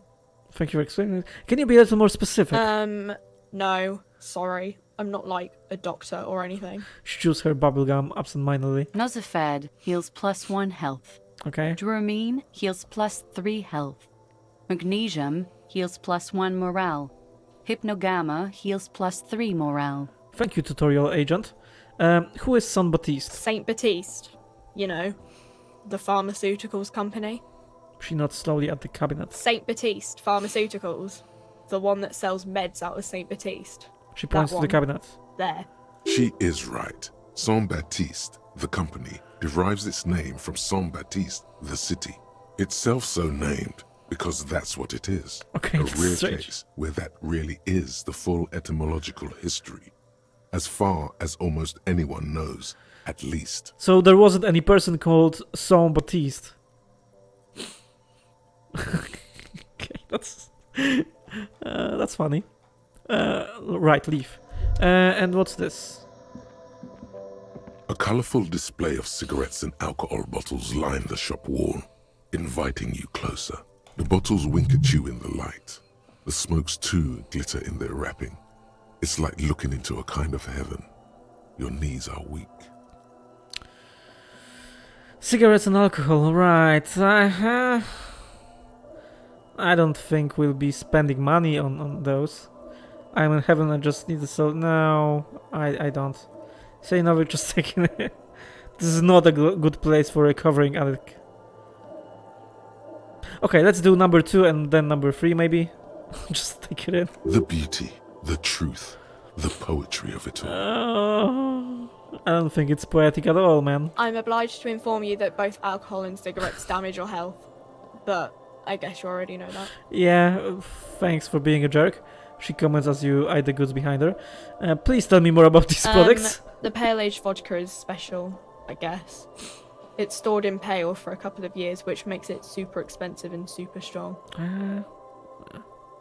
What? What is pale? You know. She shrugs, uninterested in explaining it further. Thanks for your answer. Okay, what will consuming this stuff do? No, what is pale? I don't know. The fuck? We can't ask her further. Okay, what will consuming the stuff do to my body? I mean, I already said it'd hurt you. I don't know what else they do. She stares at you, unsure. Oh, come on, you're a teenager. You surely tried it. Substances give powerful bonuses to your main stats at the cost of damage to your health or morale. Okay. Cigarettes raise your intellect while damaging your health. Alcohol raises physique while damaging your morale. Right. Okay, let's see. Give you powerful bonuses. Cigarettes raise your intellect while damaging your health. Right. Alcohol raises physique while damaging your morale. And that's it. Okay, so I believe we may be interested maybe in some cigarettes. Or maybe in alcohol too. Not in terms of just, consuming the stuff, but if we get stuck on some check, then we could probably get to the store and buy some cigarettes and alcohol, and that could help us. Alright. Use medication, like Nosafed and magnesium, to counteract the negative effects of substances. Okay. Note: consuming substances can have unforeseen consequences for you. Okay. Now, do you sell any under-the-counter vices? Oh shit. Give me pale-aged vodka. I don't have enough money for that. Give me Commodore red wine. No. That's a lot, man. That's a lot. Give me potent Pilsner beer. Yeah, that's also a lot. And that's also a lot. Give me cigarettes. Nope. We won't be buying any of those, yet. Maybe later, if we get stuck on some check that we really want to do. Do you sell any under-the-counter vices? No. Frit only sells legal drugs, like the law says. She fixes her hair underneath the hiccup. She doesn't seem that impressed by the question. Like, she's bored of it. Like she answered it 100 times. Okay, leave. And the last thing here is talking to her directly. Welcome to Frit. Feel free to look around or something. Everything is out on the shelves. She returns to her magazine. What's that magazine she's reading? Before we go on, what is this Frit? I don't know. Frit? She shrugs. And what is Frit? A 7 to 11 grocery store. Why is it written with 3 T's? Yeah, that's a good question. I think they think that the extra T makes it funkier. She chose on her gum with disgust. It doesn't. Yeah, it doesn't. It definitely doesn't. It just makes me unsure how to pronounce it. The story goes that normal Fritta, with 2 T's, a men's workwear shop in Vredefort, was already taken. Oh. So when Fritter Retail Inc. grew into a multinational corporation, they had to add an extra letter to avoid trademark infringement. Alright. That's usually how this stuff goes. Like, you know, this game that Ubisoft made, Gods and Monsters, it was supposed to be called. Right, they changed it to Immortal Phoenix Rising because Monster Energy Drink was pissed off at the Gods and the Monsters name. Because apparently Monsters Energy Drink just own the Monster World now. So, yeah. Fun fact for you. Okay, that makes sense. What magazine are you reading? You mean this? She looks at the cover, boasting a colorful photo of two girls kissing. This is Pop Stars. It's got, like, famous people in it. It's not for sale. Okay. Looks like it also has something called Police de la Mode, featured on page 34. This speaks to you. Police de la Mode. Stupid famous people. That's arrogant to say. Maybe, you know. They can be arrogant and stuff, and some of the famous people are stupid, but not all of them. That's like, you know, being jealous, maybe. I approve of this, very futuristic about the girls kiss. If you approve of this, then, you know, there isn't any real, like, reason to comment on it. Like, okay, that's normal, right? Forget about all that. What is this fashion police feature? Yeah, fashion police. Police de la Mode. Point at the cover. I'm not even interested in the magazine. I don't know why I asked about. Yeah, what is this about this fashion police thing? It's where they rate different outfits famous people wear. It's kind of funny. They're kind of mean. She stops to think. It's about who's the most stylish. Who's the numero uno guy in the right... sorry about that. Who's the numero uno guy in there right now? And does he look like this? Point to yourself. Point to her hat. I bet that hat would take the prize. So who is the most stylish there? It can't be anyone from here. Let's be a little bit funny. Who's the numero uno guy? Does he look like me? Lazy eyes scan up and down your body, assessing the situation. No, I don't think so. Oh, come on. Be nice. Indulge me for a second here. We are not the fashion police. Dalton looks at you. We're the real police. Oh, come on. We can be a fashion police from time to time. Right, let's proceed. I have some questions for you. Okay. I'm not really supposed to be chatting to anyone, but... She puts down the magazine. Like, what? You're not? You are supposed to sell me stuff, right? So maybe... Right, let's go. You know, let's ask some questions. I need to exchange this novelty check for cash. Right, I need to do that. Yeah, 25 real. I kind of forgotten about it. Can you tell me anything about the dead body? Okay, good question. Can you tell me anything about this reality we're in? Right, we'll go down the list. 25 real, that is more important. The day comes to a close and I need money to pay to guard. Wow. I didn't know you worked for the union, sir. Oh shit. She rolls up the giant novelty check, looks like she's seen it before, and slips it under the counter. Right. We have to, like, swallow some pride, I guess. Like, I don't consider it a bribe, per se. He just, you know, gave the money. I didn't even thank him for it. Okay. Anything else I can do for you? No, you don't work for the union. The union works for you by supplying you with cash. This is my rationale right here. Thank you, Rhetoric. I agree with you. That was easy. Worryingly so. Can you tell me about the dead body, right? I don't really know anything. I mean, I know it's there, but I haven't seen it, so... Yeah, did you know the man who died? Not really. Not really? Does it mean that you knew him a little? No. I didn't know him at all. How long has it been there? I don't know, really long. What do you think happened? I don't know. Fuck. No need to worry. It's just standard procedure for us to ask around. If you hear anything, let us know, okay? The lieutenant's voice is soothing and professional. Okay. Okay. Okay. Okay. Don't do drugs, kids, okay? She scratches her nose. Right. Thank you for your help. Uh-huh. What the fuck?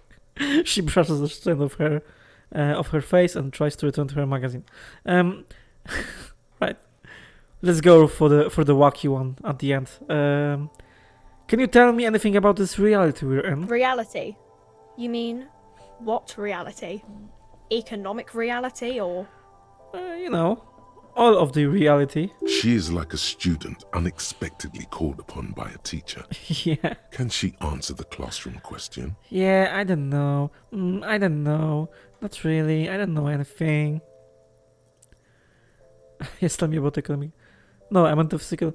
Okay, tell me about the economic reality. I mean, I think I gathered the you know, I have my bearings about it, but yeah, tell me about it. I don't really know anything. I mean, I'm 15. Okay, when I was 15, I was like kind of interested in economy too, so that's not an excuse, I don't think. 15 is an excellent time. Yeah, I didn't even read that. 15 is an excellent time to learn about the economic reality. What about the physical reality? Yeah, let's go with number 1. Yeah, that's why I'm working my arse off in Frit. So I guess, like, that's economic. She looks at the clock on the wall. Yeah, okay. What about the physical reality then? I mean, you are reading a fucking fashion magazine or whatever it is. I don't mean to demean that, but still. Okay, I won't get into that. What about the physical reality then? I don't know. What about it? Where are we? We're in Frit? No, I meant where are we on a larger scale? As mankind, or as a nation, or... All of the above, my girl. What will her essay prompt be? As a mankind, as a nation, like, where in the world? You know what? Never mind. As a mankind, please. In a good place. She rubs her face, thinking. I mean, science is doing great, and this radio computer thing seems to be kinda big. I don't know. She shrugs, then folds her magazine back. Yeah, this phrase is her favorite one, right? I don't know. I don't know. I know nothing. What time is it? I don't know. Look at the clock. It's right behind you on the wall. Okay, it's 9:45 p.m. The clock shows the time at 10:09. Oh. The hands seem to be still. It's apparent the clock doesn't work. Okay. What is the revolution? When ordinary people take over the government and demand democracy? Well, not necessarily. Not necessarily democracy, unfortunately. What about the one we had here in Revachol? Yeah, it happened like 50 years ago or so. Sorry, I'm not very good at this. At history, I mean. Yeah, I kinda gathered. The coalition, what's that? Someone told me there is one. Our government? Okay. Or do you mean something else? Sorry, I really need to finish this article. She taps the magazine on the counter. Like, you really need to get a, bearings about the world that is around you. I get not being interested in stuff, but still, you have to have, like, the least amounts of knowledge about stuff. I don't, because I have amnesia, so I have a good excuse, but you're 15, I guess you can still learn, right? But yeah, as I said, you should already know some of this stuff.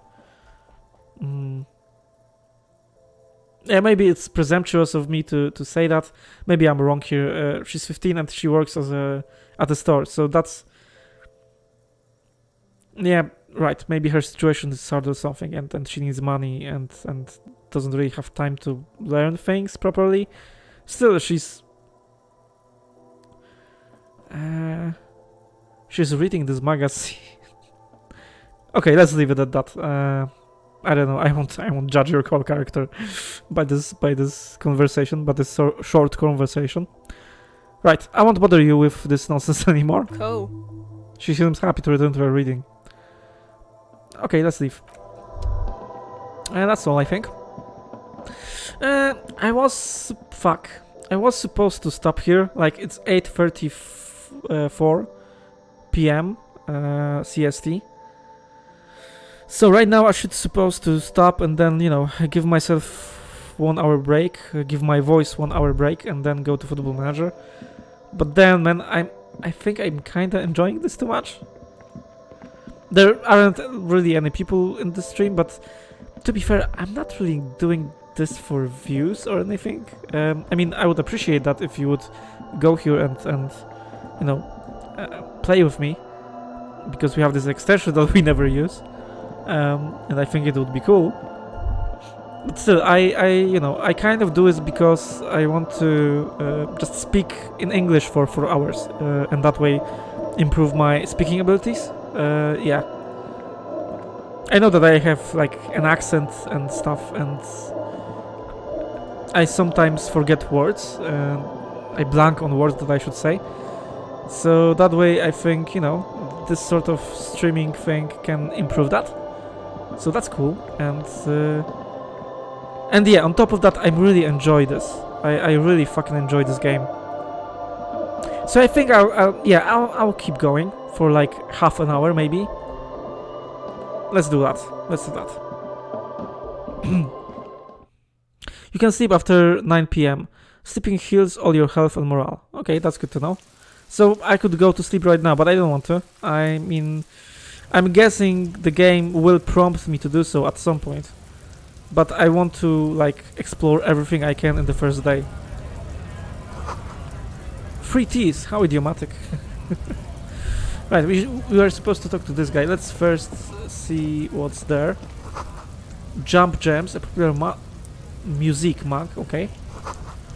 A glossy magazine, most able-bodied man. This issue hosts top 10 list. Welcome to Revachol. Are you like a tourist guide or something? Let's talk to you. Welcome to Revachol.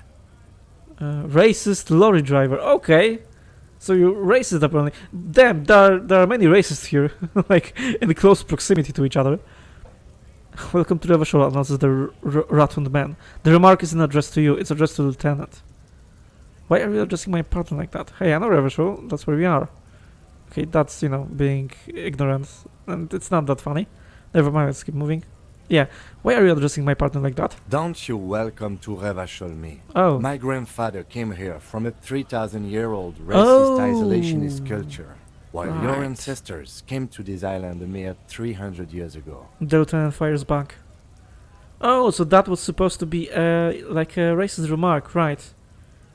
Yeah, that fits. Like... That could fit.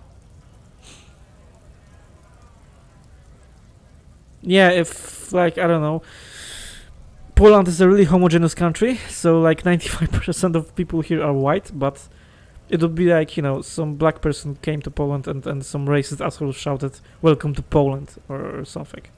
I think. That's like the equivalent of what's happening here. Okay, let's continue. I think Kim's got this. Every school of thought and government has failed in the city. But I love it nonetheless. It belongs to me as much as it belongs to you. You tell him... I mean, yeah, you tell him, right, I agree, but let's not be a cheerleader. What's happening? You sound angry, Kim. No. Let's stay silent. Okay, the dialogue doesn't play. It's men like you who keep Revachol divided, making it that much harder for everyone to climb out of this post-war limbo. What he means is, fixation on the Revacholian nation makes it harder for Revachol to actually attain self-determination. Okay, so I don't understand one thing about this world. Revachol is supposed to be a city, and what I gather that it's supposed to be a big city, like something akin to a New York. It's apparently a capital of the world.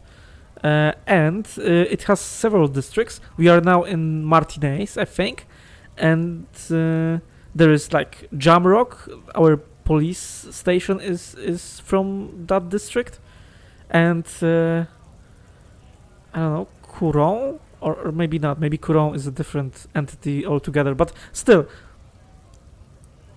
I thought that it was a city, but now they are saying that it's a nation. A fixation of the revolutionary nation makes it harder for Revshul to actually attain self-determination. So,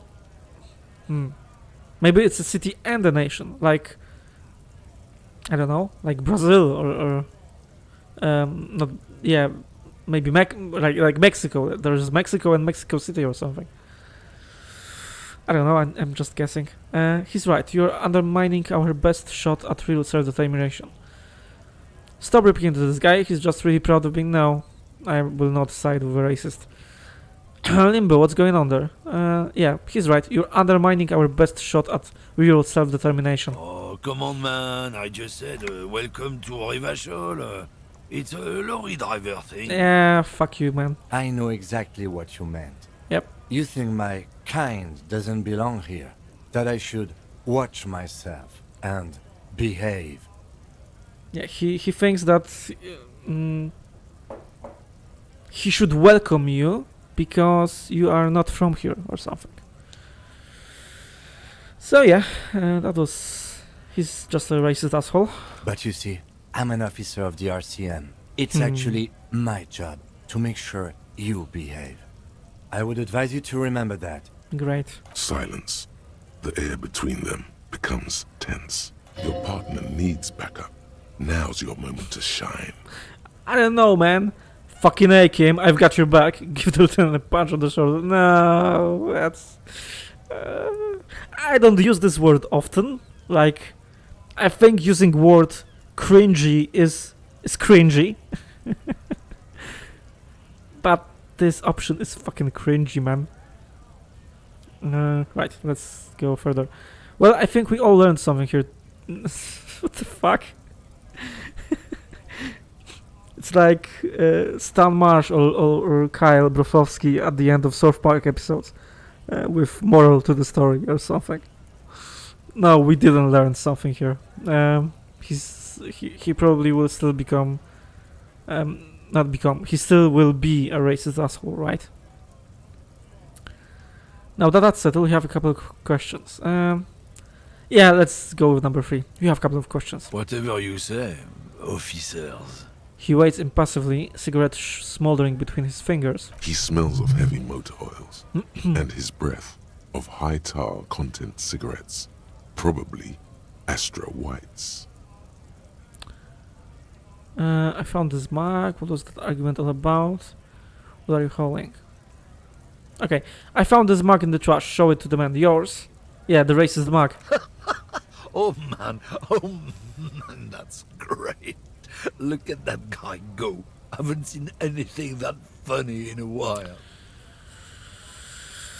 Right. He stares at the yellow man mark. Then suddenly he explodes. Is it yours? God man. He wipes the tears from his eyes. Thanks for that, but no, it's not mine. Right. Let's ask about the argument.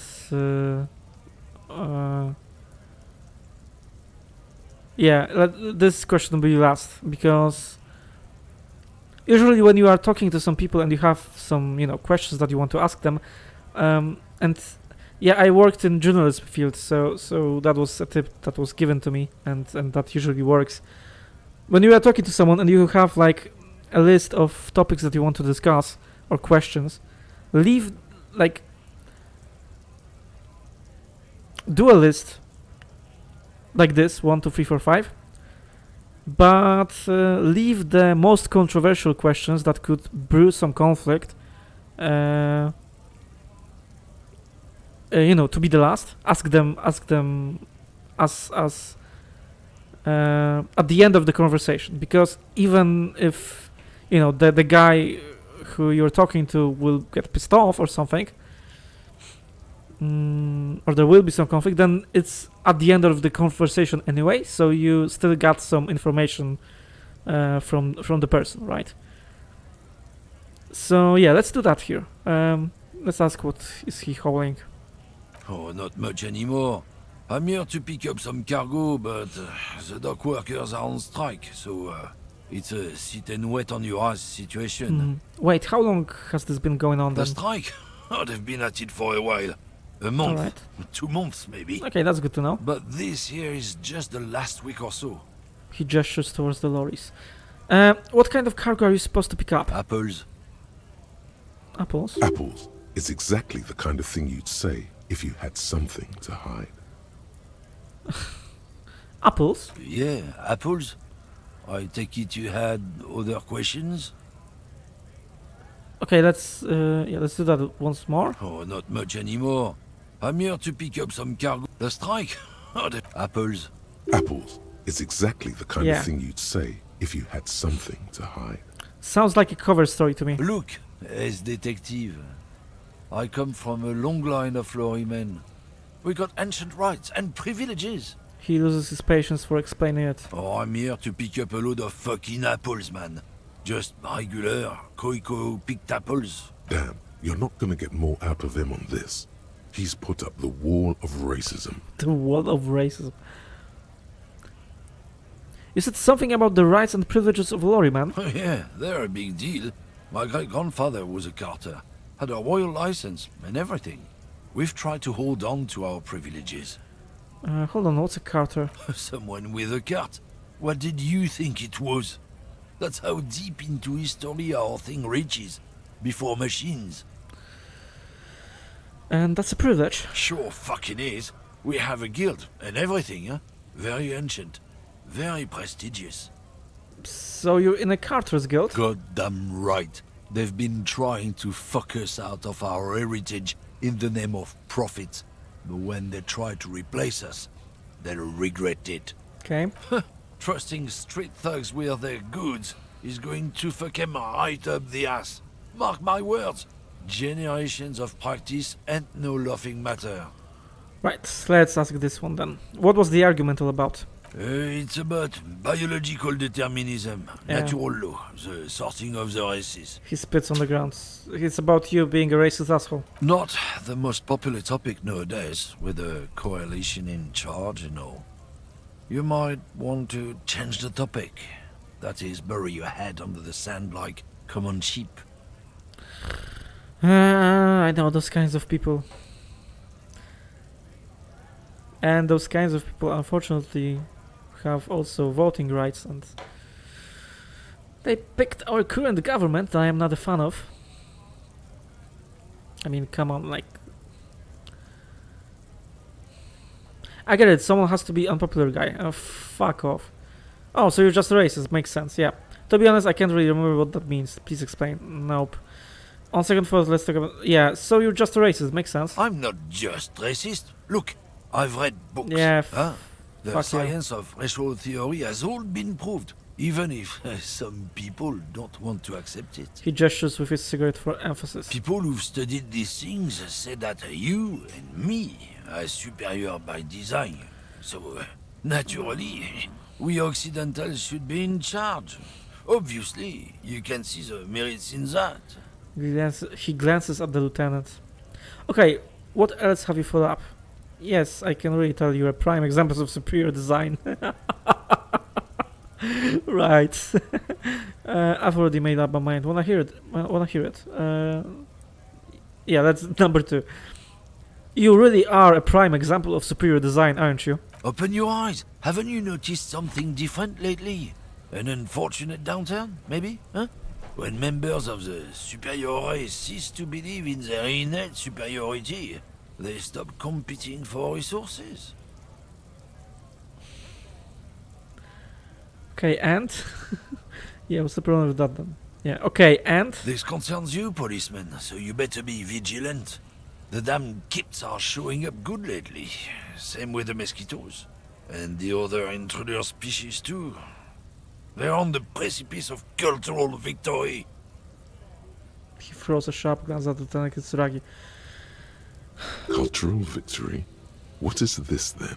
Wait, what's this cultural victory? It's what the kips of Boogie Street are going for, right under our noses.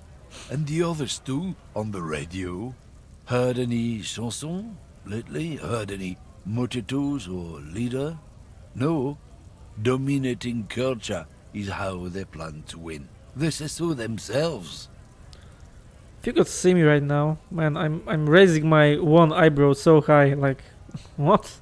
I mean, okay, I understand the concept that he's not a fan of, that, you know, the foreign cultures have achieved cultural victory or are at the brink of doing that. But it's such a stupid idea, man. Say nothing. It's true. Also, you need to realize the dangers of mixing races. Oh, fuck Who knows off. what might happen if people don't stay in their birthplace? You might end up with a new sub-race, with unknown characteristics, leading to extra competition. That's why you've got to control the offspring. Yeah, I think I can. No, what? Yeah, I think I can get down with racism. What? Absolutely fucking not. Yeah, I'm not down with that. Why don't you go fuck yourself? Yeah, that's a good way to answer that. Okay, sure, whatever. I really don't want to talk about. Yeah, why don't you go fuck yourself? Don't push your luck. Run. Fuck you. The man gives you this disgusted look, then turns his attention elsewhere, ignoring your presence. Yeah. Okay, Kim wants to talk. We should think about calling it a day, maybe. The nights are still miserably cold this time of year. It's 10 p.m. I haven't paid the cafeteria manager for damages yet. You should take care of that, then. I think I have the money now. This is the money, right? Show him the real bills. I'll also take a room at the Whirling. One cannot get much closer to the crime scene. He nods. Okay, great. So I have enough money. I have to pay 30, so I will have 10. So maybe we can, like, you know, buy some stuff here or something that will help us. Great. Yeah, let's talk to the asshole once again. Looking for something odd? Come to tell me to fuck off again? Yeah, if that's a possibility, then I would gladly do so, and also punch you in your fucking stupid face, man. Okay, but I think that's all. We're done for now. Can we talk to you about something else, Kim? No. Everything is fine. Yeah, as I said, the game kind of prompted me to go to sleep, but it doesn't force me to do so. So let's just explore. Let's just keep exploring. So yeah, I wanted to... Let's go down there more. Yeah, and this is Whirling in Rocks. So I think I know where we are right now. Closed for winter, please use the main entrance. Yeah, this is the door. Okay, and this is the gardener. Great. So, okay, the game forced me to explore the parts of the map that I didn't want to yet, but it turned out well. The whole west of the map is kind of already explored by us. Let's talk to the gardener maybe some more. I can't believe it's snowing again. The young woman watches the falling snow and sighs. It felt like springtime just a few days ago. It's so late and you're still here. I'm a nighthawk. What can I say? She flashes a smile. Okay. Odd. Yeah, it is odd. It is odd. I mean, it's a video game thingy that characters stay in the same position no matter the time of day. But if you consider that she's like sitting on this chair for, I don't know, 15 hours now or something to that effect. Like we started at 7 a.m. right? Or at 8 or something. So even if we started at 8, then she is here for 14 hours.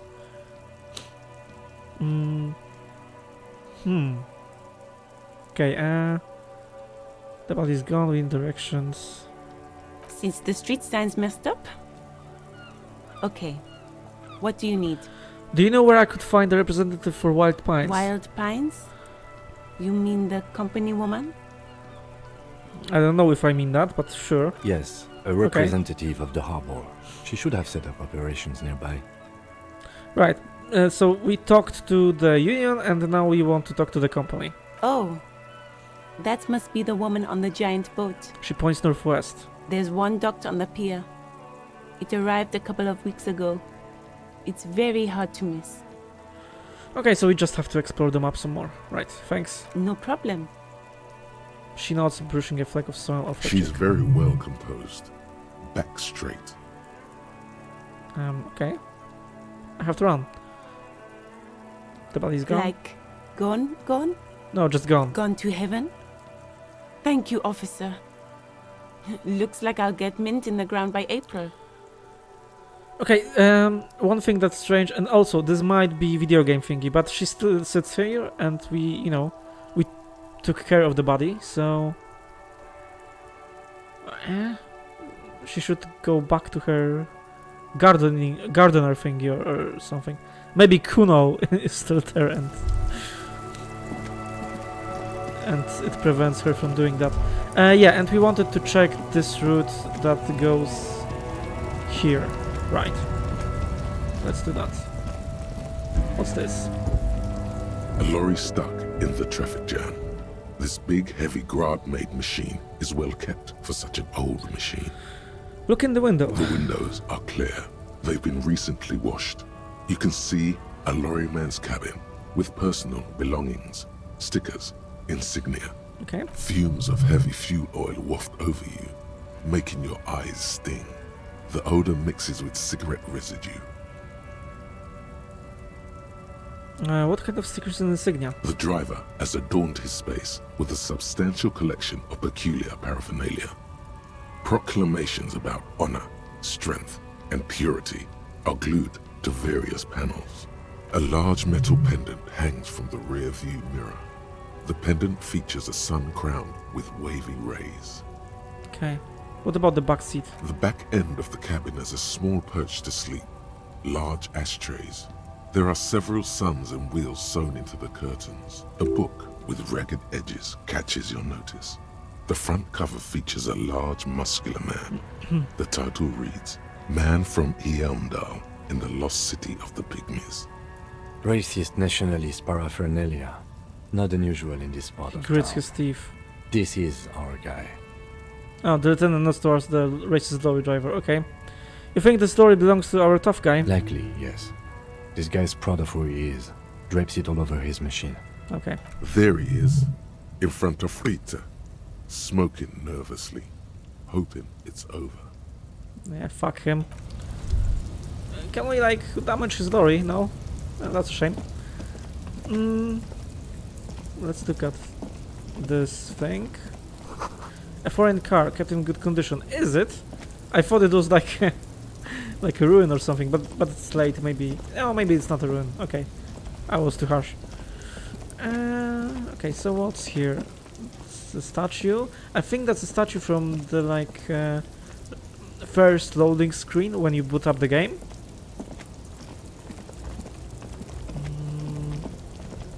Right. An old monument stands in the middle of the traffic island, pointing toward the sea. It looks as if it's been reassembled piece by piece, secured and mounted in the air with the aid of numerous ropes and rods. Who is this? A silver plaque on the statue's pedestal reads, I am Philip III, the Squanderer, the greatest of the Philippian kings of Revachol, son of Philip II, the opulent, father of Philip IV, the insane. There's always some insane guy in those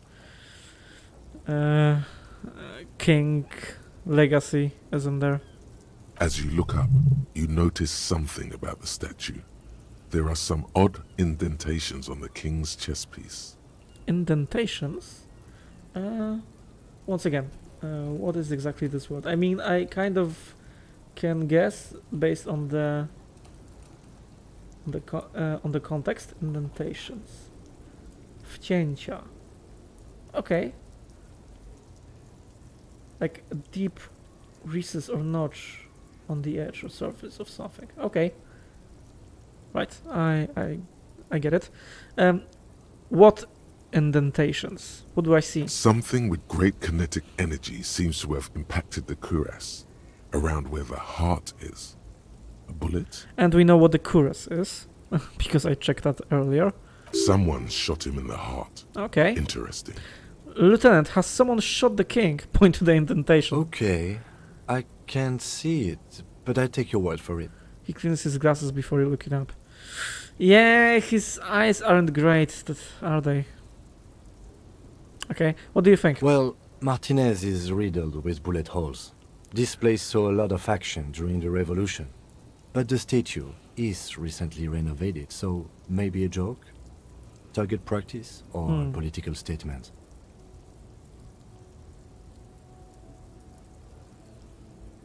Yeah, why would anybody... I mean, maybe. But if he doesn't see it, then, you know, a joke would be visible, right? More visible, I would think, than that. Target practice, political, it's a king and he's shot. And that makes sense. None of the above. Maybe it's connected to more than... No, it... Oh, well, maybe, but... no, not the number 4. Target... I mean... Okay, let's go with number 3. It does make sense. It's a king and he's shot. Why not? He shrugs. What this shows us is guns aren't too uncommon here.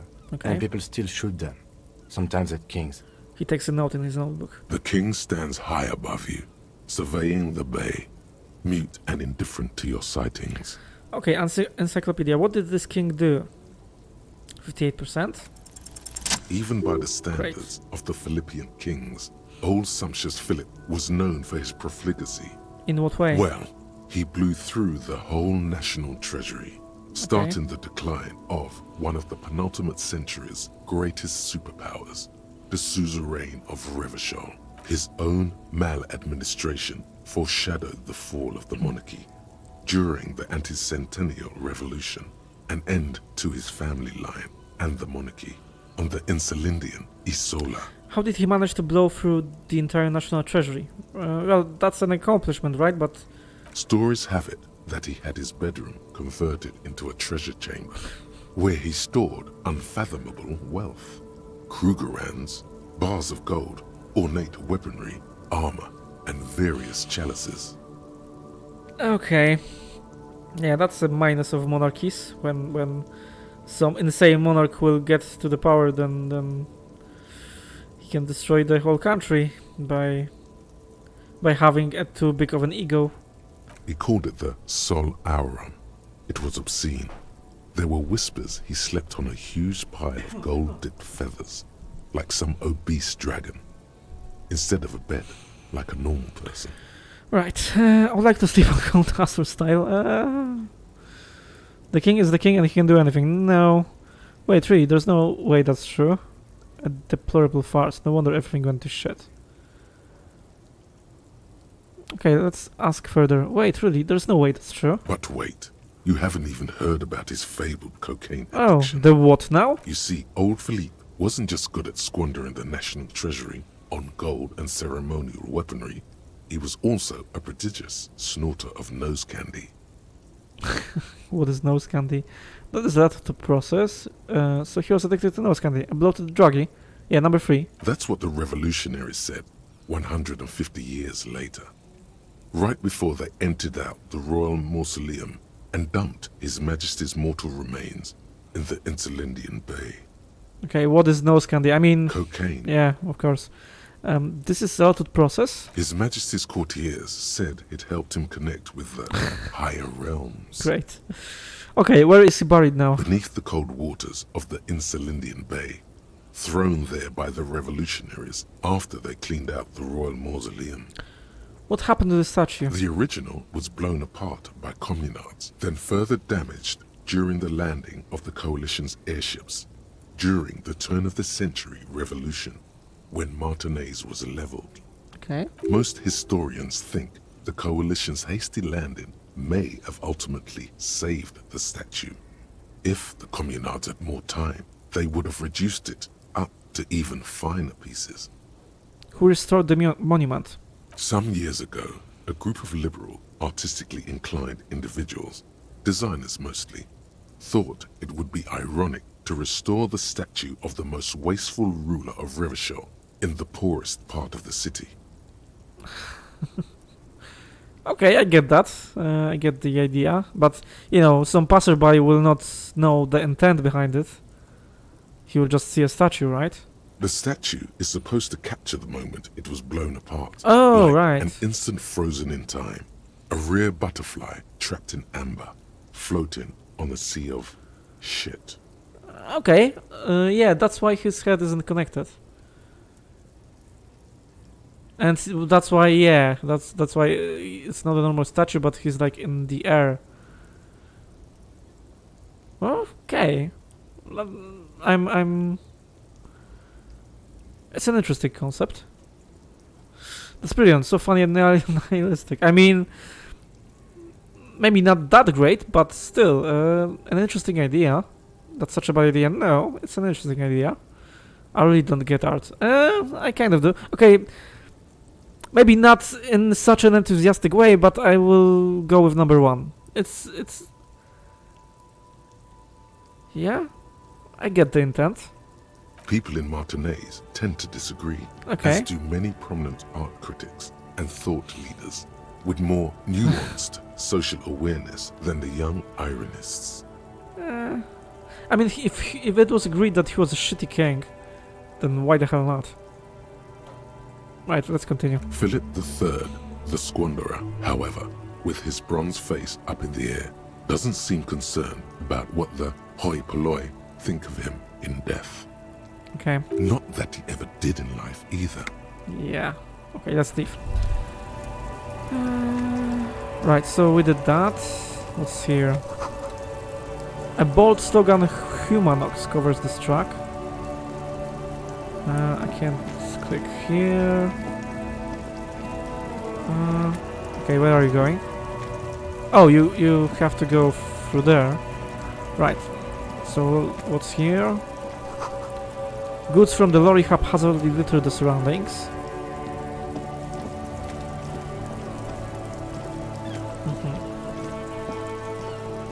Okay, I didn't mean to click that. Let's go back, because I believe there's something more on the right. Maybe. Or here. Oh.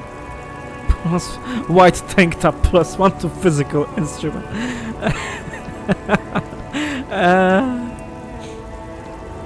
Yeah, it's called wife beater, right? Or you know, something ridiculous like that. I shouldn't really laugh at that, I don't think. But still.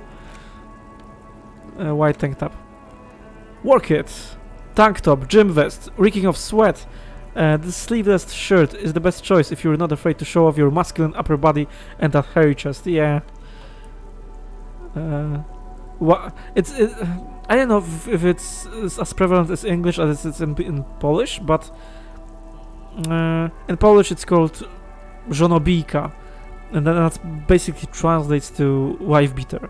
So I think I heard it in English too. I think that's a thing. Okay.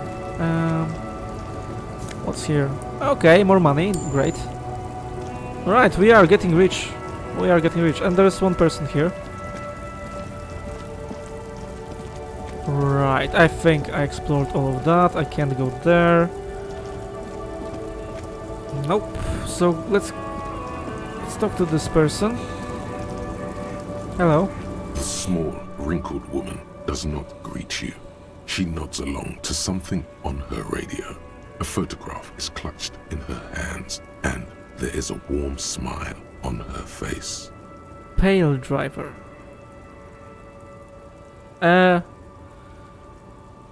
Okay, that's another word that I don't really understand. Pale driver. Okay, I think it's not a word. Like it's something made by the game. I mean, I heard of a pile driver, and yeah, I heard of a pile driver, but I didn't heard of a pale driver. Right, let's continue. The photo an ambrotype from the turn of the century, as golden as her smile. So she's just an older lady. It's the warmth of a winter night's fire. Maybe she could give you comfort and shelter, some cigarettes and food money. Maybe she's your... Grandma? Snap your finger on her face. Excuse me, ma'am, I'd like to ask some questions. This game really lets you be fucking nuts. Okay, fuck it. Grandma? Nothing. Her smile just keeps widening. Her hair is grey like lead. Okay, that's kind of rude. Excuse me, ma'am, I'd like to ask some questions. No response. Wherever this woman is, your words fail to reach her. Okay, that's interesting. Snap your fingers in front of her face. Wait. The lieutenant stops you before you can snap. She's just a distracted old woman. Better to leave her alone. Why? Why? I just told you why. I mean... Yeah, but she's close in proximity to the, you know, to our murder investigation, so it's not unreasonable to talk to her. I can't do anything. I mean, I don't agree with it, but right, if you say so. Maybe she needs help? Why doesn't she talk back? The woman still has her eyes fixed on the photograph. Okay. In her hands. In the background, the radio plays. So she's kind of sentimental maybe about this photograph? Nothing to do here then, I guess. Right, can we go here? Nope, we can't. So all this area is explored, that's great. Oh no! Ruins full of snow, no one lives here anymore. Right. Okay. So we got up here. Okay, I'm feeling like much better in terms of like my psychological satisfaction about the things we explored. Should we do something with the motor carriage? That's inside. You see a set of steering levers, a radio microphone. This is Precinct 57. How may I assist you? I don't think so. Right. 57. In the cabin. Right. I think we're caught up here too. Maybe let's try talk to Kuna once again. Oh yeah, we wanted to do this. You see a set of tire tracks in the brown slush that covers the plaza mosaic. Right. Okay, we can try this check again. Reconstruct the movement. I think, you know, visual calculus is probably my highest skill. Yes, 7. I mean, come on, we should do this. 92%. Like, come on, game. The tire tracks were left here by an unknown event that took place some days ago. It's a message written in the language of burnt rubber. Crash. So someone crashed the gate here. Okay, start. Someone started the vehicle that was parked here. That is a weird place to park a vehicle, but okay. Like in the middle of the sidewalk. So okay, the vehicle started here, then it crashed, then it reversed, right? And it's reversing, and then it's turning and it goes there. Okay, and it went to the street. Not many people have vehicles in this world, I noticed. Like, only Kim. So I'm guessing they are expensive. Okay. Some of that rubber stuck to the tiles right in front of the whirling in rags. This is point A. The driver started there. Yeah. And then accelerated straight into the fence. Left a hole big enough for the Franco-Nigerian cavalry. Yeah. According to the cafeteria manager. And he was kind of... I don't remember exactly, but he was kind of sarcastic towards me, right? Like...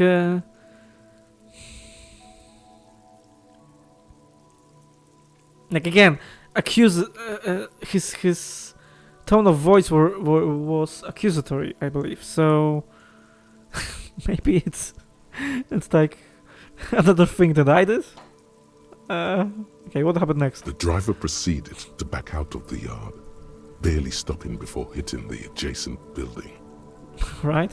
Before heading south. Must have been in a hurry. Right, a car drove through the fence. Is this connected to the case? I don't... maybe.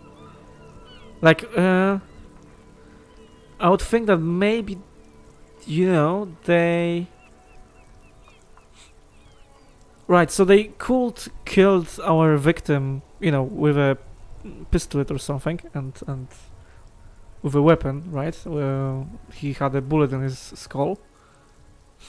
And yeah, they you know, brought his body, so they could have brought his body to, you know, in a motor carriage of some kind, maybe. And yeah, they lynched him and then like accidentally crashed into the fence. I don't know. Or maybe it was just me, because Gart was like a little bit pissed off when he was describing that. I don't know. A car drew. Yeah. Okay, we know that the car drove through the fence. You are correct. This is a rather motor carriage-friendly city. Okay. Somehow that makes you feel scared. Oh. You don't know why. Okay, I think the idea that I did it is because this is basically my imagination skill and my like my hunch skill, and it's usually right. Like, holy shit! I don't know how, but the Inland Empire is usually right. So it may be my doing, man. If the Inland Empire says to me that I should feel scared, that I do feel scared. And guards seem to be pissed off at me. I mean, he generally was pissed off about everything I've done, so maybe that's not an exact greatest of clues, but I think this theory that I'm developing is starting to have some merit. Right, is this connected to the case? I'm not sure. There are plenty of traffic accidents waiting to happen in Martinez. With the jam right here on the roundabout. I would keep them separate. Okay. You could follow the track south. There seems to be a canal there. See where they went, if you find the time. Okay, do we get a quest for that? Because I would like to, because I think that I will forget about it. We don't get a quest for that. Open the apartment for Everard. Right, you have the key, great. Where's the rest of the armor? Kuno lied to you. Return and confront him. Right. Yeah, he did. Okay. Right, so we're done here. A bit more worn, perhaps. Right, I think I get it. So let's go talk to Kuno. We are done with everything here, I think. Great. I can't go there really. There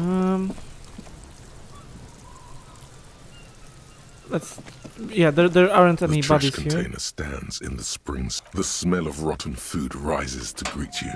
You see soggy cartons, dirty rags, and organic waste. That's a nice animation. He just waves his hand.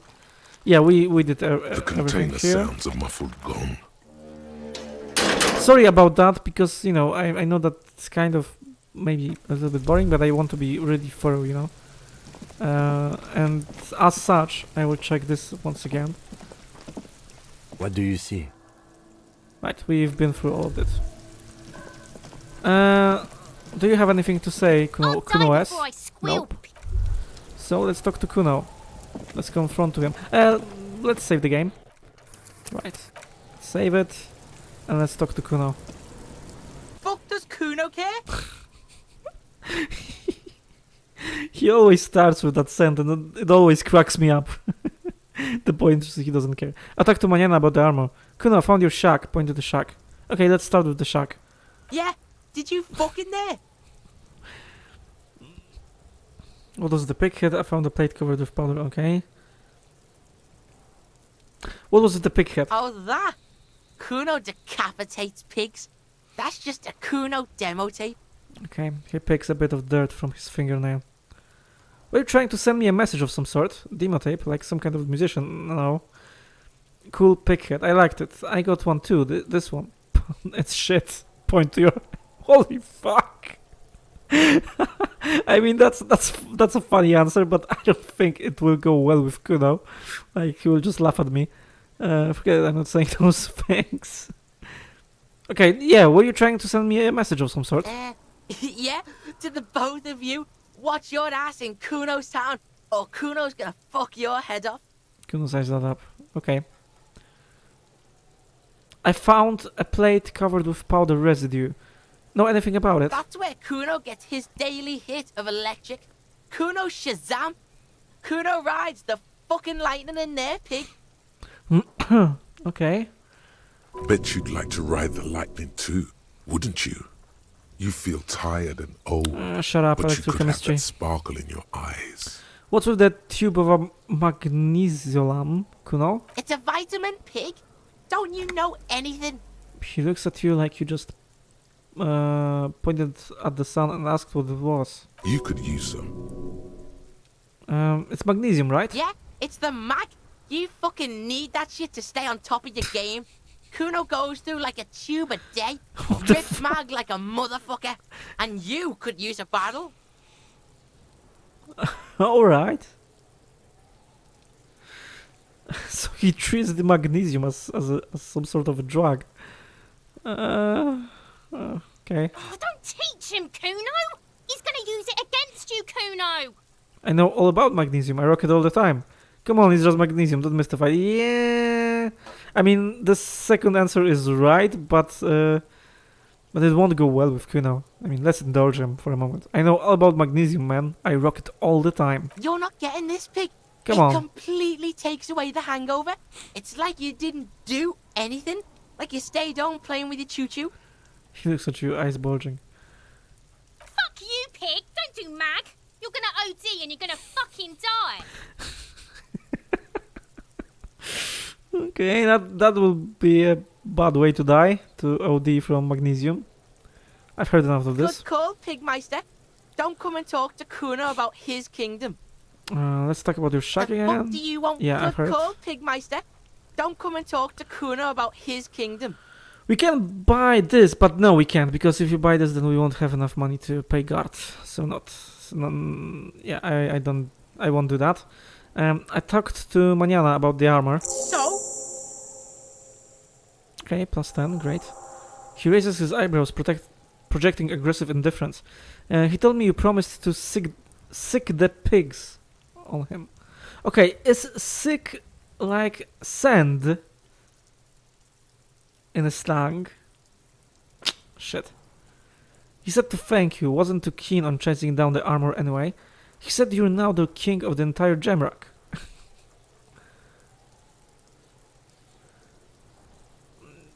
Yeah, let's go with number one. He told me you promised to sick the pigs on him. Yeah, so? Kuno did sick the pigs on him. Kuno's a man of his word. He doesn't understand. Kuno sent your fat ass running around like jello! Okay. Look, pig. Kuno sent you to rough some people up. Kuno played you. That happened. Now you and Kuno should move on. I mean, I would talk to the guy anyway, so... I'm not really that mad. I will remember this. Nah, whatever. What is this? Trying to be cool with your new asshole? Kuno was just being nice to you. You got fucked bad. Now limp the fuck out of here. He waves you off. After this shit, you better have something real interesting to say if you want to stay in Kuno's face. Yeah, real interesting. Okay, I want to The discuss fuck it. about it? Your test. Get lost. Yeah? Okay, Yeah, whatever. Kuno doesn't give a right. shit. So we've done everything here. Kuno doesn't fucking care. Great. Hear that? Magnesium. That's what you're lacking. The lack of magnesium has you slouched. I mean, I have like five, I don't know how to call it, tablets or something. 5 pills of it. But yeah, maybe I lack magnesium in my system or something. Composure. So there's a lack of magnesium in me. Yes, and it's critical. Look at yourself. You're practically devolving into a fish due to the lack of magnesium in your bloodstream. So I need to mag it sideways. I need to mag it up. So I need to mag it sideways. Mag it sideways? What are you talking about? You need to mag it up. Okay. You've probably had 2 heart attacks and a minor stroke already. And the only prescription is insane amounts of magnesium. You're saying I need to become a magnesium-based life form? Okay, that's funny.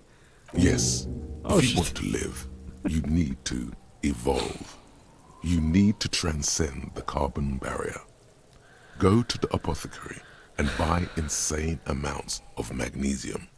It will reverse the damage to your circulatory system. Alright, I've thought, I gained a new thought, magnesium-based life form. Yeah, so let's fucking research it. I will have to spend a skill point. I only have 1, but yeah, let's do it anyway. You know, these are the perks that give you multiple like bonuses and stuff, so I think they are worth it. Yeah, unlock it. And yeah, magnesium-based life form. Let's read it. We don't have solution. Temporary research bonus -1 shivers, no shakes. Yeah, research time. And Shivers is like a inland empire, but regarding to the city, for some reason it's in physique. Raise the hair on your neck. Tune into the city. Okay, that's you know, Half-Light is a fucking weird skill, and Shivers is a fucking weird skill, and maybe it's because, you know, I have them at 2 and, you know, Shivers is at 3, but maybe because we don't have it really, you know, skilled up, but they are really rare. Like, they are not really useful, I don't think. Okay. Yeah, and I've done... Where is the rest of the armor? Okay. Right. So yeah, I gained a new thought and I have to internalize it. Let's read it. It is generally understood that human beings are carbon-based organisms fusing little carbon tubes together to form complex, mushy structures capable of thought, love, and locomotion. It is also known that these structures sometimes like to take the edge off by consuming ethanol, amphetamine, etc. In such cases, it is important to supplement your body with magnesium. Tired? Mug it. Down? Mug time. Liver damage? Maximum mug. Some people say magnesium doesn't really do anything and you just need to quit. What do we tell them?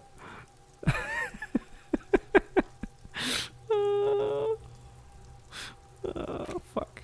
Let's internalize it. Fuck it. Right. We'll see what will happen. Yeah, how much time do we need for that? Not too much. 1 hour. Great. 1 hour 15 minutes. Yeah, this is the shack that we went into. Okay, and this is... we can't go here. Right, okay, it's 9:30 PM almost, so I gave this game almost an hour longer than normally. I was just that invested in it, and I still am, but my voice is getting more tired than usual.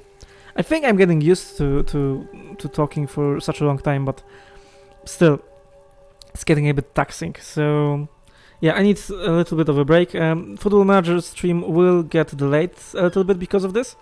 I will probably be live in like half an hour. So yeah, Football Manager will be a little delayed, but I'm not mad about it. I had such a great fun in Disco Elysium. This is such a great game, man. And yeah, as I said, I have now a YouTube channel. I will upload the VODs of the stream to this YouTube channel because Twitch deletes them after 14 days, and I want them to be there. So you can always, you know, watch those if you missed some of my streams.